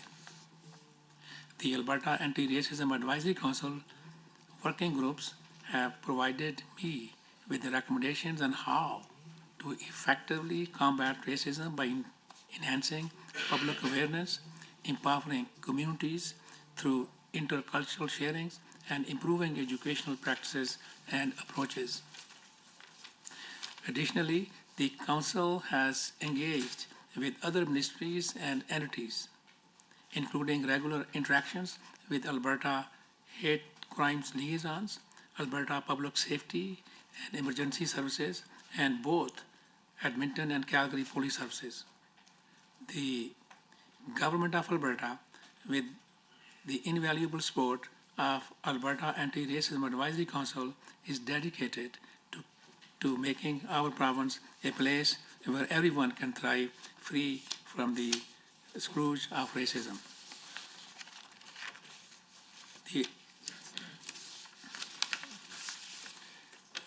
So grants are published on websites, and we can give you the website on that for that after the meeting. Ethnocultural and anti-racism grants on government grant disclosures website as well.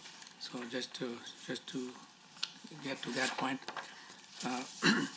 So since March 2022, a number of provincial services were provided in a coordinated cross-ministry approach to help Canada-Ukraine authorizations for emergency travel visa holders settle and integrate.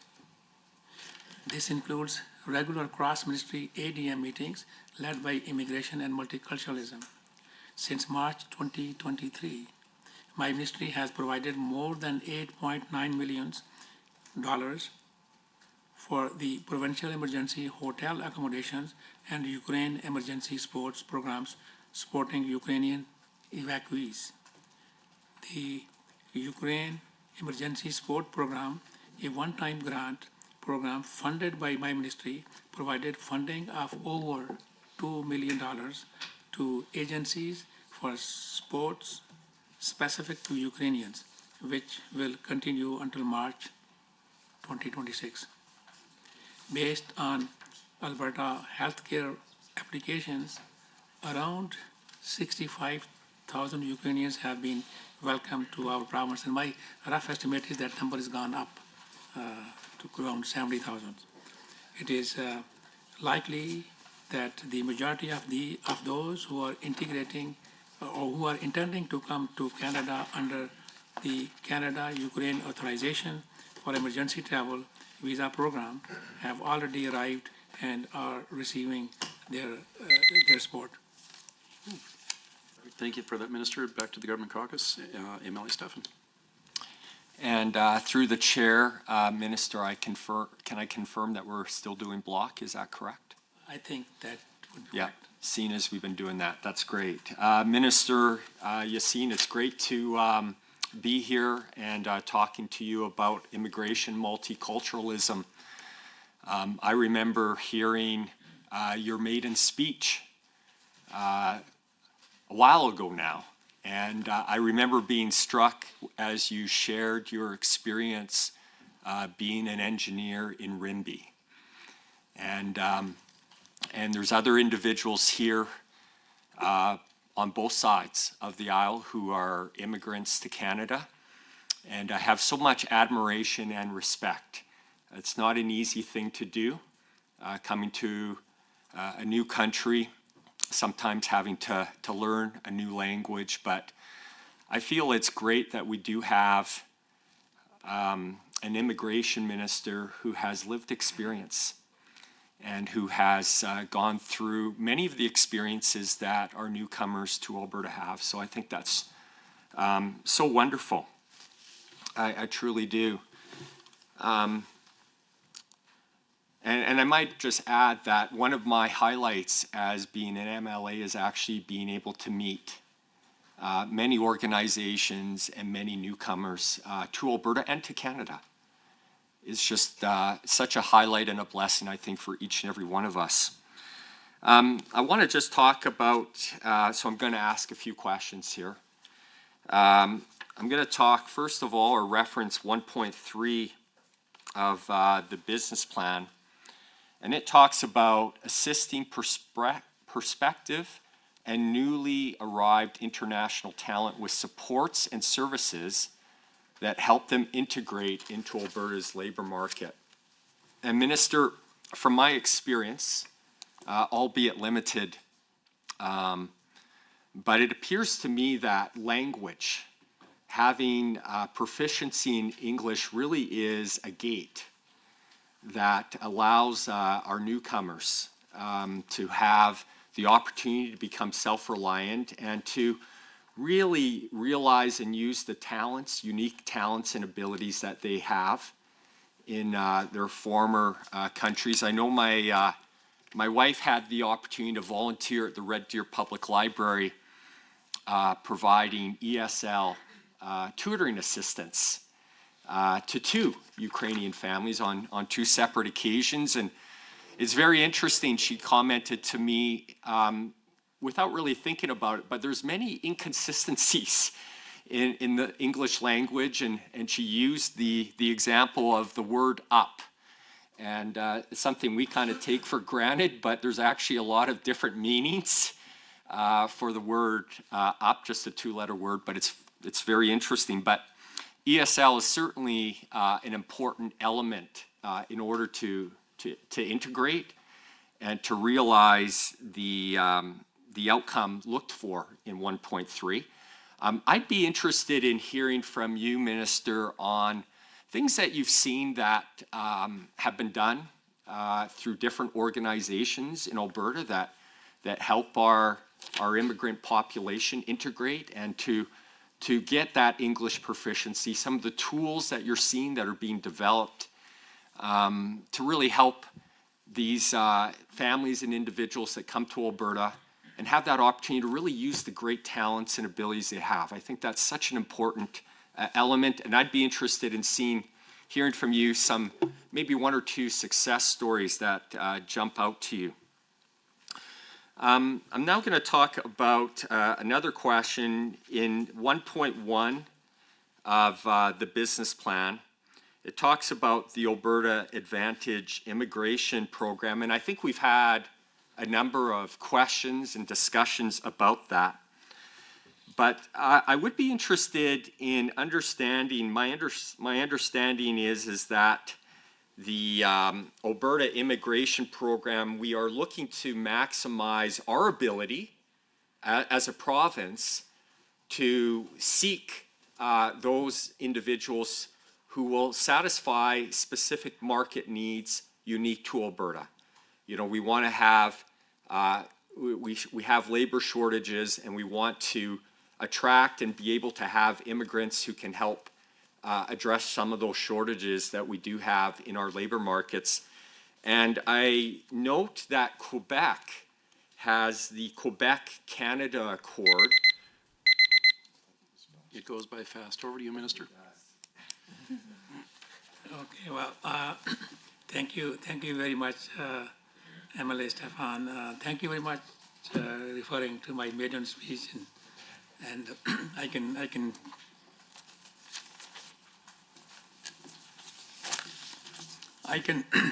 share with you that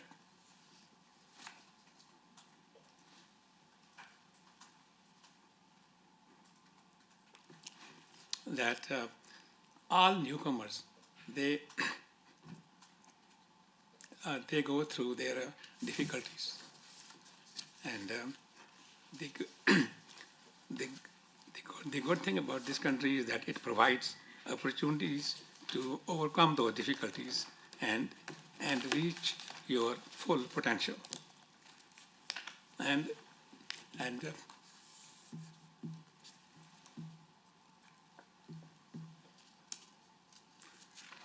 And I can give you so many examples, but I think it's going to be difficult for me to narrate those examples. But I can share this table. The people on this table are, some of them have gone through those difficulties, and I think we are, despite those difficulties, we are lucky to be.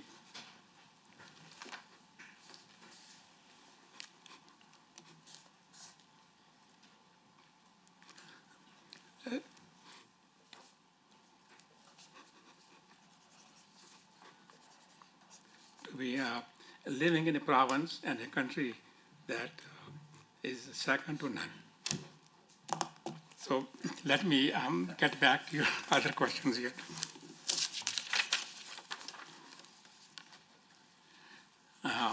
Our program complements federal government services, addresses emerging issues, and fills gaps in the support system for newcomers. In the fiscal year 2023-24, we supported a total of 20,652 newcomers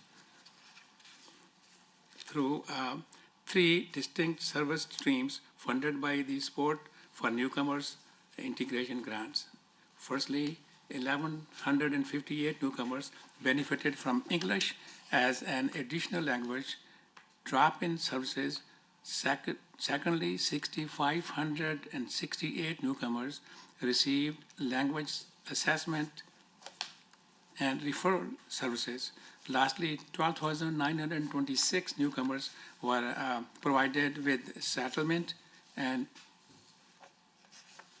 community support services.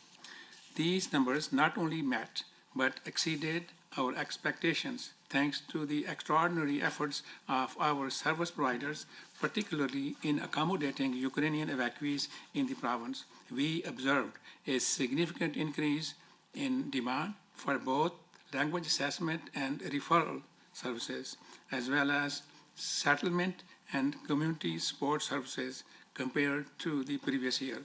We are committed to supporting newcomers and will continue to adapt and respond to the evolving needs for our community.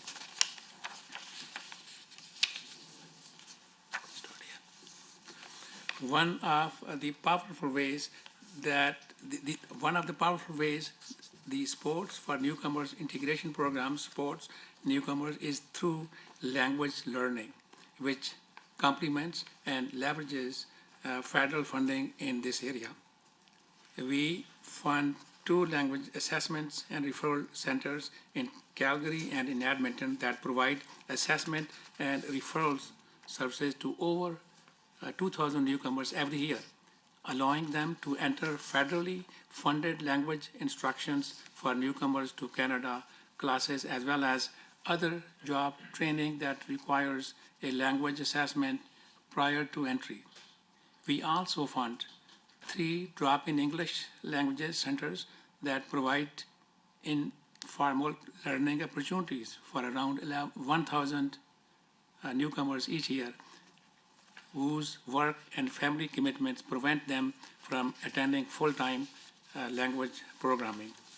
In the labor market attachment substream of settlement integration and language projects, newcomers receive work skills and language training that is intended to directly lead to employment.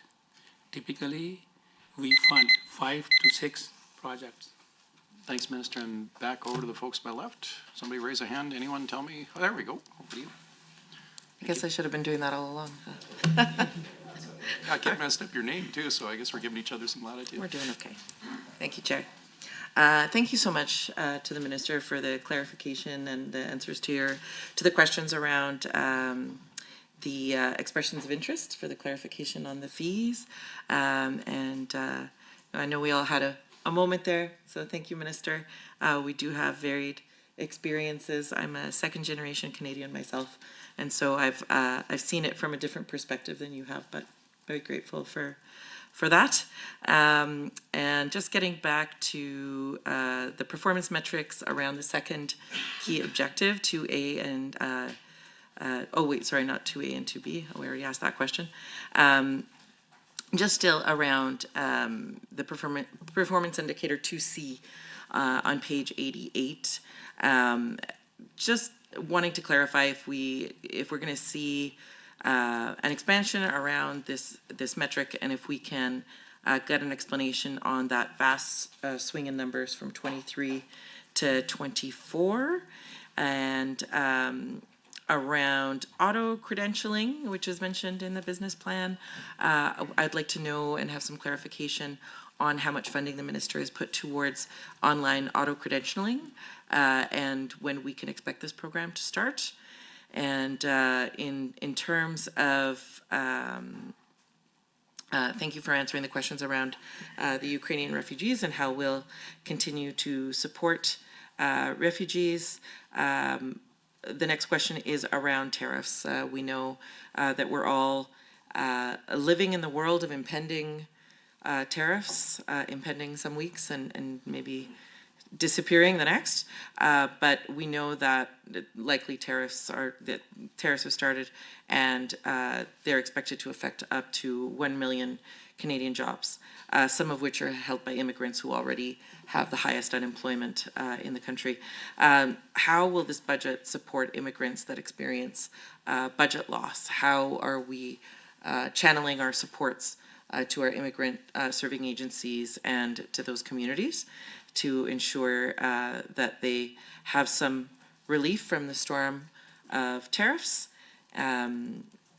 Just thinking back here on some of the questions that I had around the grants. I think I did ask about the grants, and I again will repeat that the grants are always welcome, but we want to make sure that we are enacting systemic change, especially in light of increased hate crimes and increased negative rhetoric around immigration. We know that it's a hot button issue, but it is still one of the drivers of our economy, and we want to make sure that, as referenced by the business plan, that we have a welcoming province that encourages immigration, because we know that they are immigrant folks are still strong contributors to our economy and are building our communities. So would like to know in terms of the ministry, what else we're doing outside of those small grants. The amounts I think listed are around 7,000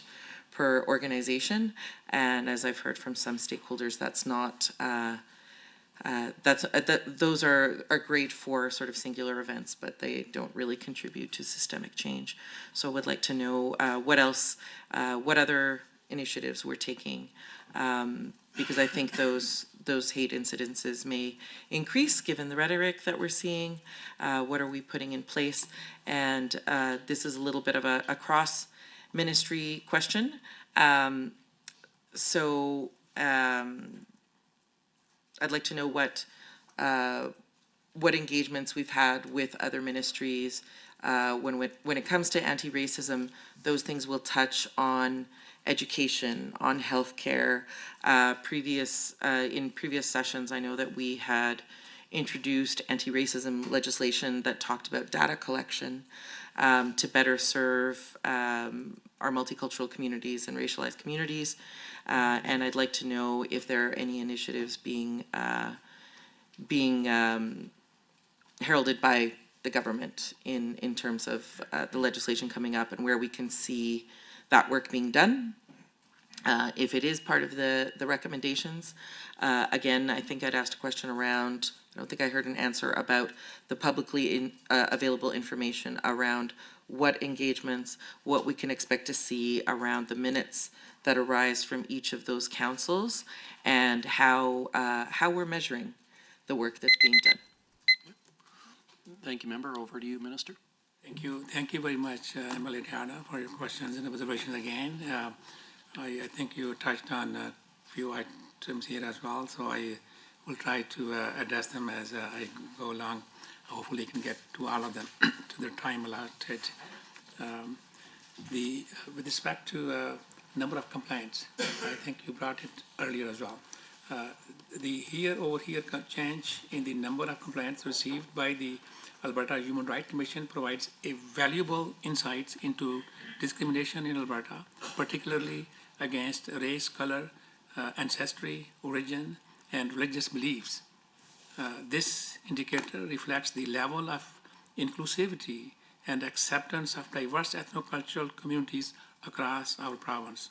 Through our anti-racism initiatives, immigration and multiculturalism is actively working to address some of the underlying challenges that drive these complaints. We are collaborating with Premier's Council on Multiculturalism, the Alberta Black Advisory Council, and Alberta Anti-Racism Council, as well as with partners like the Alberta Human Rights Commission to tackle racism and systemic barriers and challenges facing Alberta's diverse ethnocultural communities. While our ministry's efforts and those of our partners contribute to the results for this performance indicator, we acknowledge that other factors also play a role. For instance, during the COVID-19 pandemic in 2021-2022, there was a significant increase in the number of complaints of discrimination against religious beliefs. The numbers of such complaints rose from 52 in 2021 to 378 in 2021 to 2022, with most of the vaccine-related complaints being made on the grounds of religious beliefs. However, since that time, we have observed significant decrease in complaint and made on the grounds of religious belief. While increase in the number of complaints is discouraging, it does tell us three important things. First, it tells us that Commission's effort to streamline and improve access to the complaints process have been successful. It also tells us that public awareness and efforts by governments, community organizations, and schools have changed people's view on discrimination, and peoples are more comfortable reporting these incidences. More importantly, it confirms that continued funding for the Alberta Anti-Racism Council through Budget 2025 is an important investment, so even more progress can be made in ending discrimination.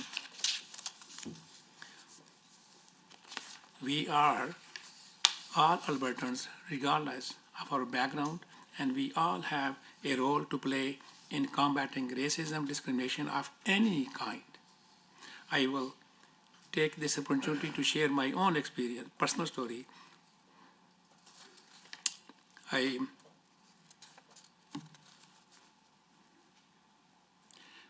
came to Alberta from Pakistan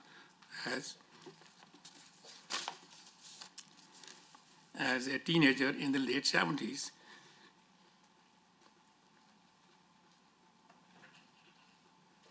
And like many before me, experienced my share of difficulties. But since then, incredible progress has been made in terms of understanding, compassion, and acceptance. It's thanks to the tremendous effort of all Albertans that we have progressed to the point where are we now. And we should all be grateful and celebrate those efforts. This is what has made Alberta the province it is today. And why so many people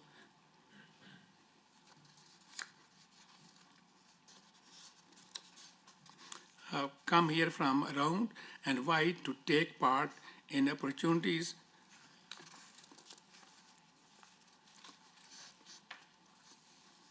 available to everyone.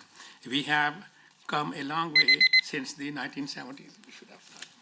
Thank you for that, Minister, and I'm sure everybody in the crowd can appreciate here you're wearing your heart on your sleeve as you always do in this file, so appreciate that, sir.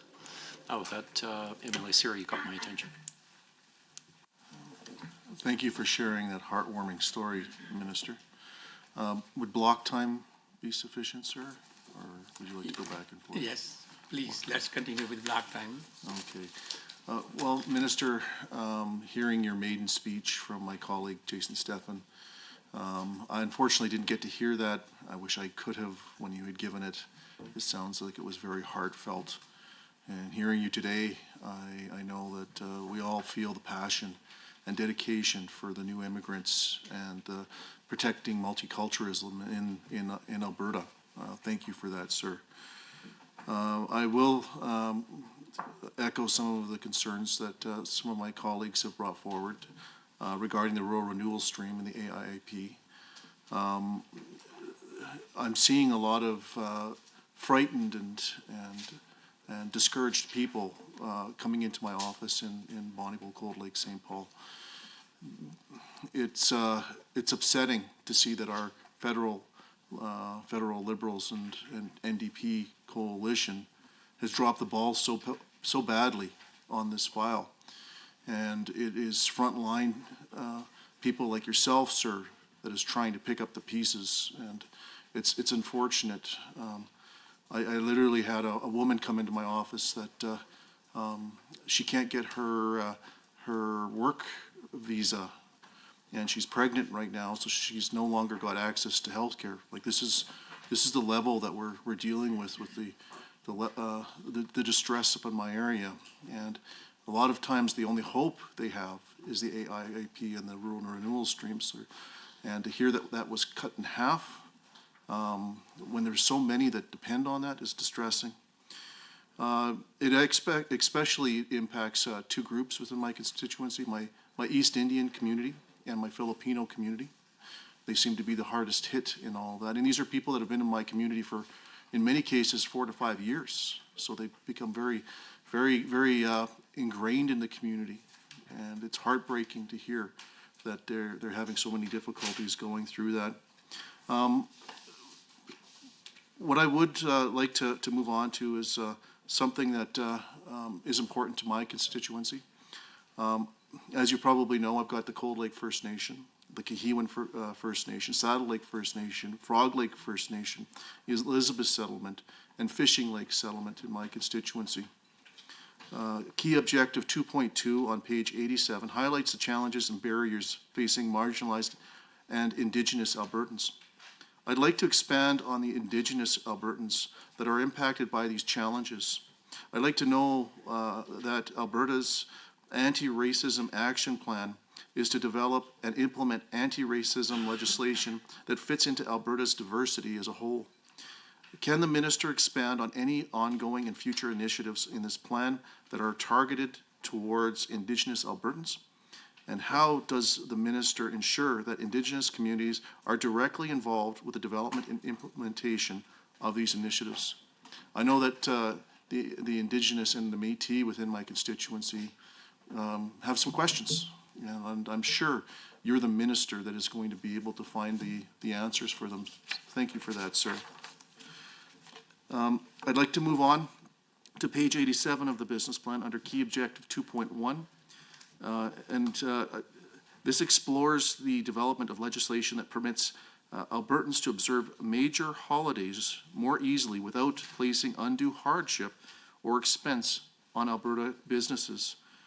This is clearly an obvious balancing act that your ministry has to do because, again, we want people to thrive in our area. That means work. And it's important that we are able to meet some of these major holidays, sir. I wish I had more time. Clearly, these speed rounds are really just not enough time to get through everything. But, sir, I'm sure you'll be able to answer some of my questions. The statement of operations on page 89 of the business plan outlines some key revenue streams. I see roughly 13.2 million in estimated revenue from premiums, fees, and licenses. It is important to understand what services and programs these funds will support and how they will contribute to Alberta's broader immigration strategies. I recognize you've touched on this already, sir, and I would hope that maybe you can add some more light to it. And I also would like to hear the rest of what you were trying to say before. You were cut off with that last one. So if you could start with how being a new immigrant, sir, has changed your life, I'd appreciate that. Well, thank you very much, MLA sirs, for your observations and your comments and questions. I would quickly conclude what I was trying to say before. It was actually a pretty funny story too. We talked about English language at that time.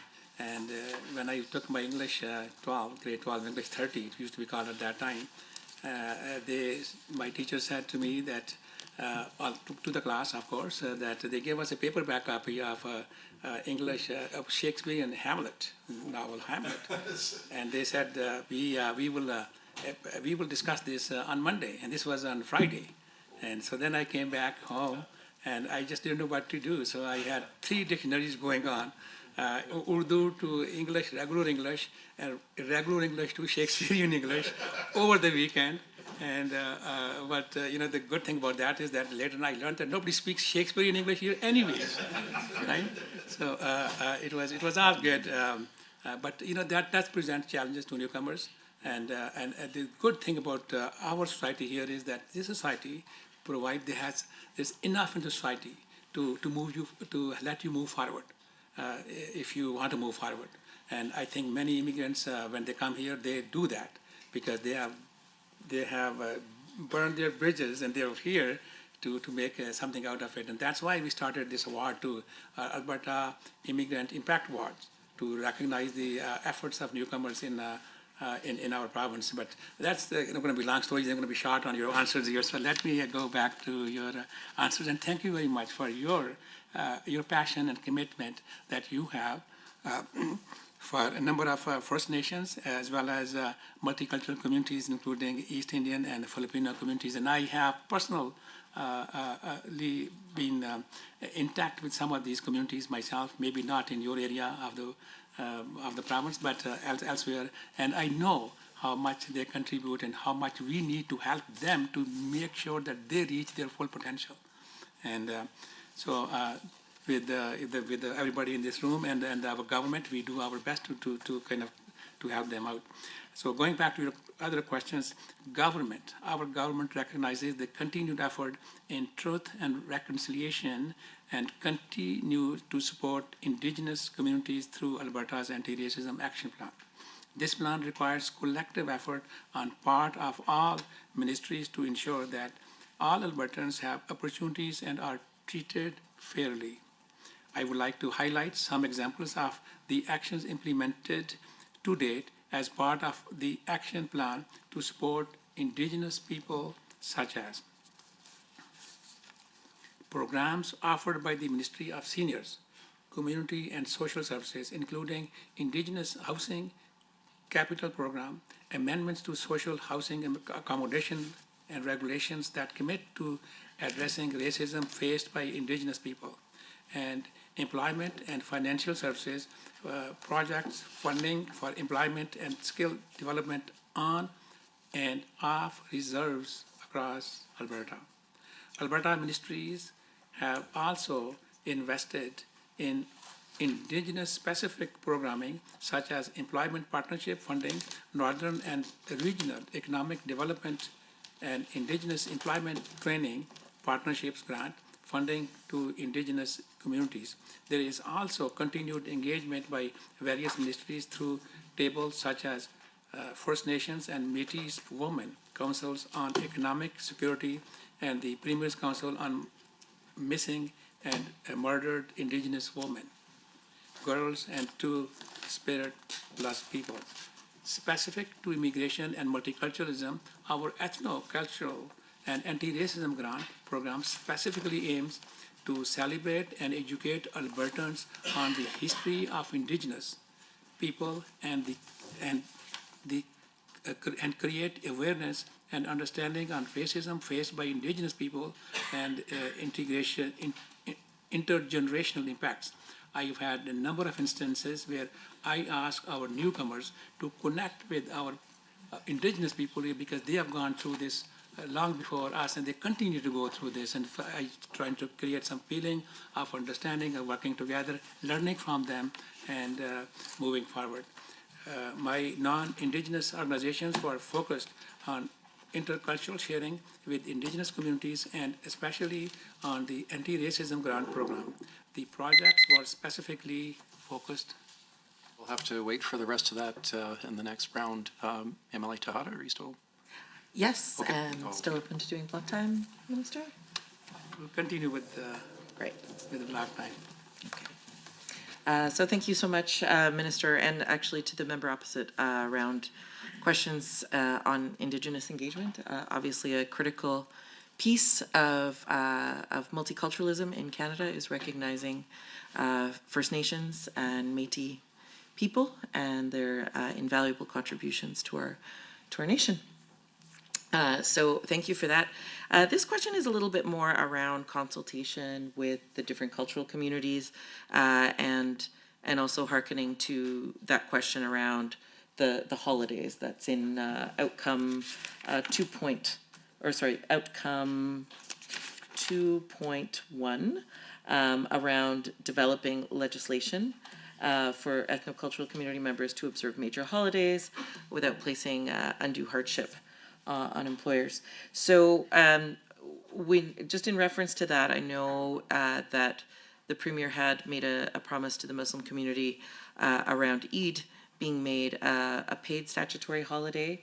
I know that I've also had other stakeholders in other communities talking about consultation on recognition of holidays, like in the Hindu community, sometimes having those line up with the federally recognized holidays. So wondering where in the budget we can see how the ministry has consulted with both employers and cultural communities, in this case, specifically around the promise to the Muslim community that Eid would be made a paid statutory holiday. Where can we see in the budget that those consultations have been done, and do we have any publicly available information on consultations with other communities as well? I think it's very important that we have consideration for different communities in recognizing holidays and having that not eat into, to say like a family's income for a month. So again, to the minister, where would we see these types of consultations done in the budget? And can we expect to see any movement on the promise to the Muslim community that Eid would be made a statutory holiday? I'm not sure how much more time I have. I have 2.5 more minutes. Yep. Okay. Oh, we can't see time? Yes. Okay, so I actually do have some additional questions on the consultations with other ministries. I think I'd asked that sometime before, but would really like to see a little bit more detail, especially on the anti-racism piece. I'm not sure if I heard an answer to that specifically around education, but how the recommendations from the various councils also are being used to inform policies of other ministries, and is that actually a topic of conversation that's covered through the ministry and its consultations with both education, with healthcare, and other ministries, especially around labor and how we're attracting labor? Are we also consulting with the Ministry of Seniors and Housing? I know I've had a number of stakeholders in conversations with me around culturally appropriate senior care and the availability of that. As we know that overall the senior population is quite large and growing, and we're certainly seeing that in our immigrant populations as well. And I can think of a few examples of where this has been done successfully. I'm looking at some of the other questions around culturally appropriate care.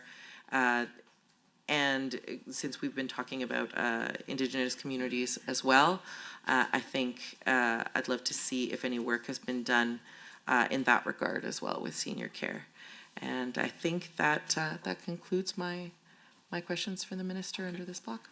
Minister, over to you.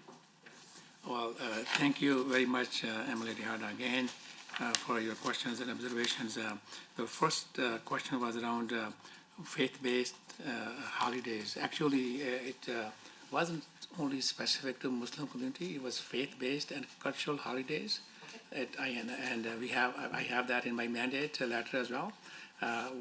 We are working on that. It's not only. Just want to clarify that it's not only specific to Muslim community. What was probably specific to Muslim community a little bit more than others was halal financing, which was done, which has already been done through our legislation recently. So I will talk about cultural and faith-based holidays now a little bit more. Immigration and multiculturalism has been given the critical task of reviewing models from other jurisdictions to develop and implement legislation that allows Alberta's cultural community members the flexibility to observe major holidays more easily without placing undue hardship or expense on Alberta businesses. So this has to work in collaboration with the Alberta businesses and the ethnocultural community's needs. So to support this important work, the Premier's Council on Multiculturalism formed a dedicated working group in the spring of 2024. This group has provided some preliminary recommendations for the ministry's consideration regarding observance of major ethnocultural holidays. Immigration and multiculturalism is now working closely with the Ministry of Jobs, Economy, and Trade to analyze these recommendations. As I said before, it has impact on our businesses, so it has to be our advice has to be sought through Jobs, Economy, and Trades.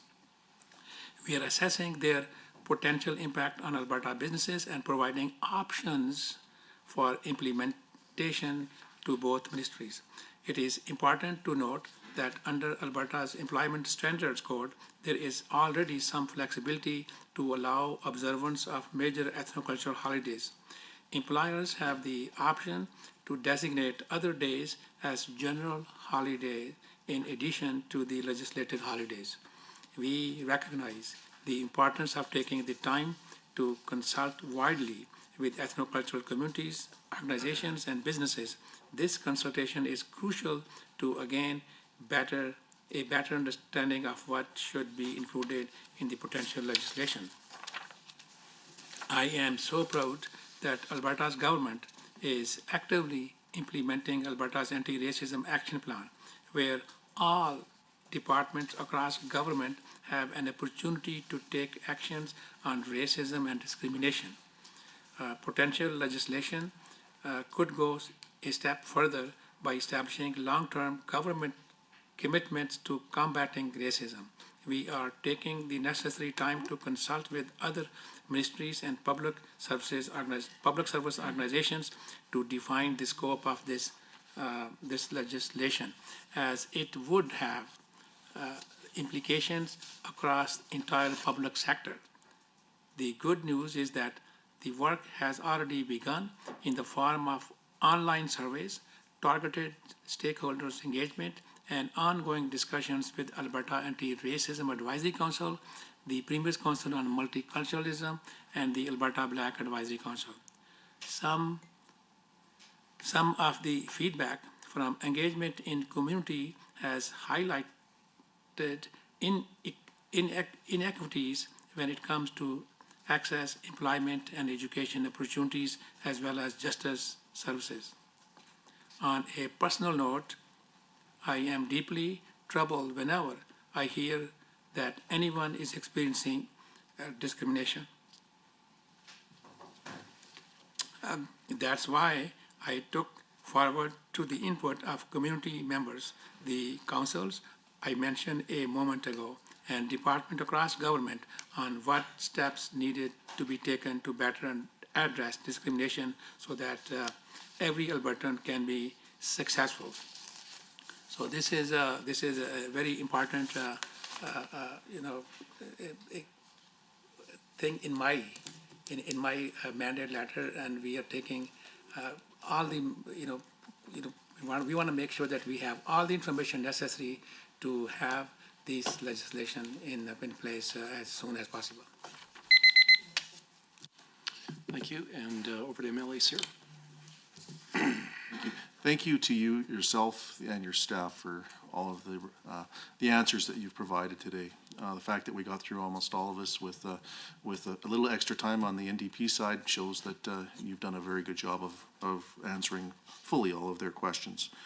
One of the things that I'd like to just, and I'll run through it real quick because we don't have a lot of time.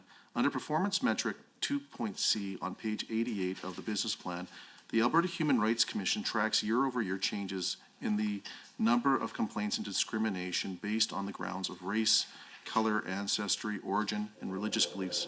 I know these complaints are taken very seriously, and it's very important that people of Alberta can live without feeling the effects of racism.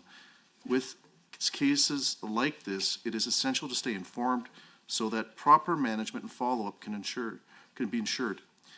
How closely does the ministry work with the Human Rights Commission to track complaints of discrimination? And does the commission share any complaints with the ministry so that the complaints are met with necessary supports?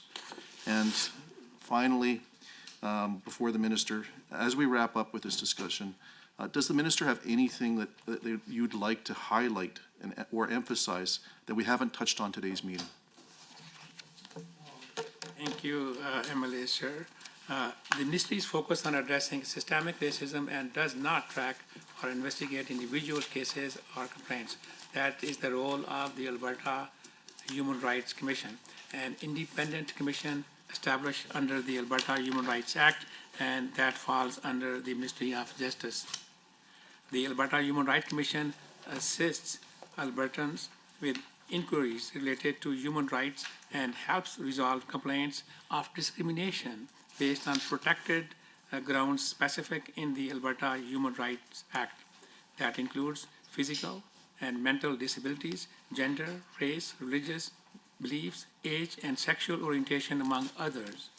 The ministry does not directly track these cases. but instead uses this indicator, which is based on public reporting by the Alberta Human Rights Commission, to give us insights on trends of discrimination reported based on specifically on race, color, and ancestry, religion, and religious belief. So you also asked about a comment at the about. I appreciate another opportunity to emphasize that importance of the work reflected in my ministry's business plan. Budget 2025 enables my ministry to help grow Alberta's economy by bringing in skilled workforce to fill important jobs gaps. We will keep supporting newcomers by funding programs that help them settle, integrate, learn the language and work. We will also continue to build a province where everyone is valued, and we will keep promoting the advantage of Alberta's diversity, including supporting anti-racism efforts. And we want everybody to move forward in harmony, understanding, tolerance, acceptance, respect as we move forward. And we want to make sure that no one is left behind as we all move forward. And the opportunities that we have, I want to make sure that everybody has same opportunities to move forward and nobody's left behind because there were some barriers in the system. And I think that is pretty well it. Sorry for being a little emotional there, but that's the way it is. Yeah. Well, I think that's a first for me in committees where we got applause from both sides of the aisle. So Gold Star members for doing that. Minister, thank you so much for bringing the realism to your file and some of the personal experiences. And members, Gold Stars all around for decorum and the way you handled yourselves today. Just absolutely appreciate it so much from everybody here. So that has concluded the time that we have allotted for considering it. So the Minister, your ministry's been considered, the estimate's been considered at this point. I'd like to remind the members that this afternoon at 3:30 we have the Ministry of Technology and Innovation. But the best part of all of this little preamble or amble we have is meeting adjourned. Thank you so much.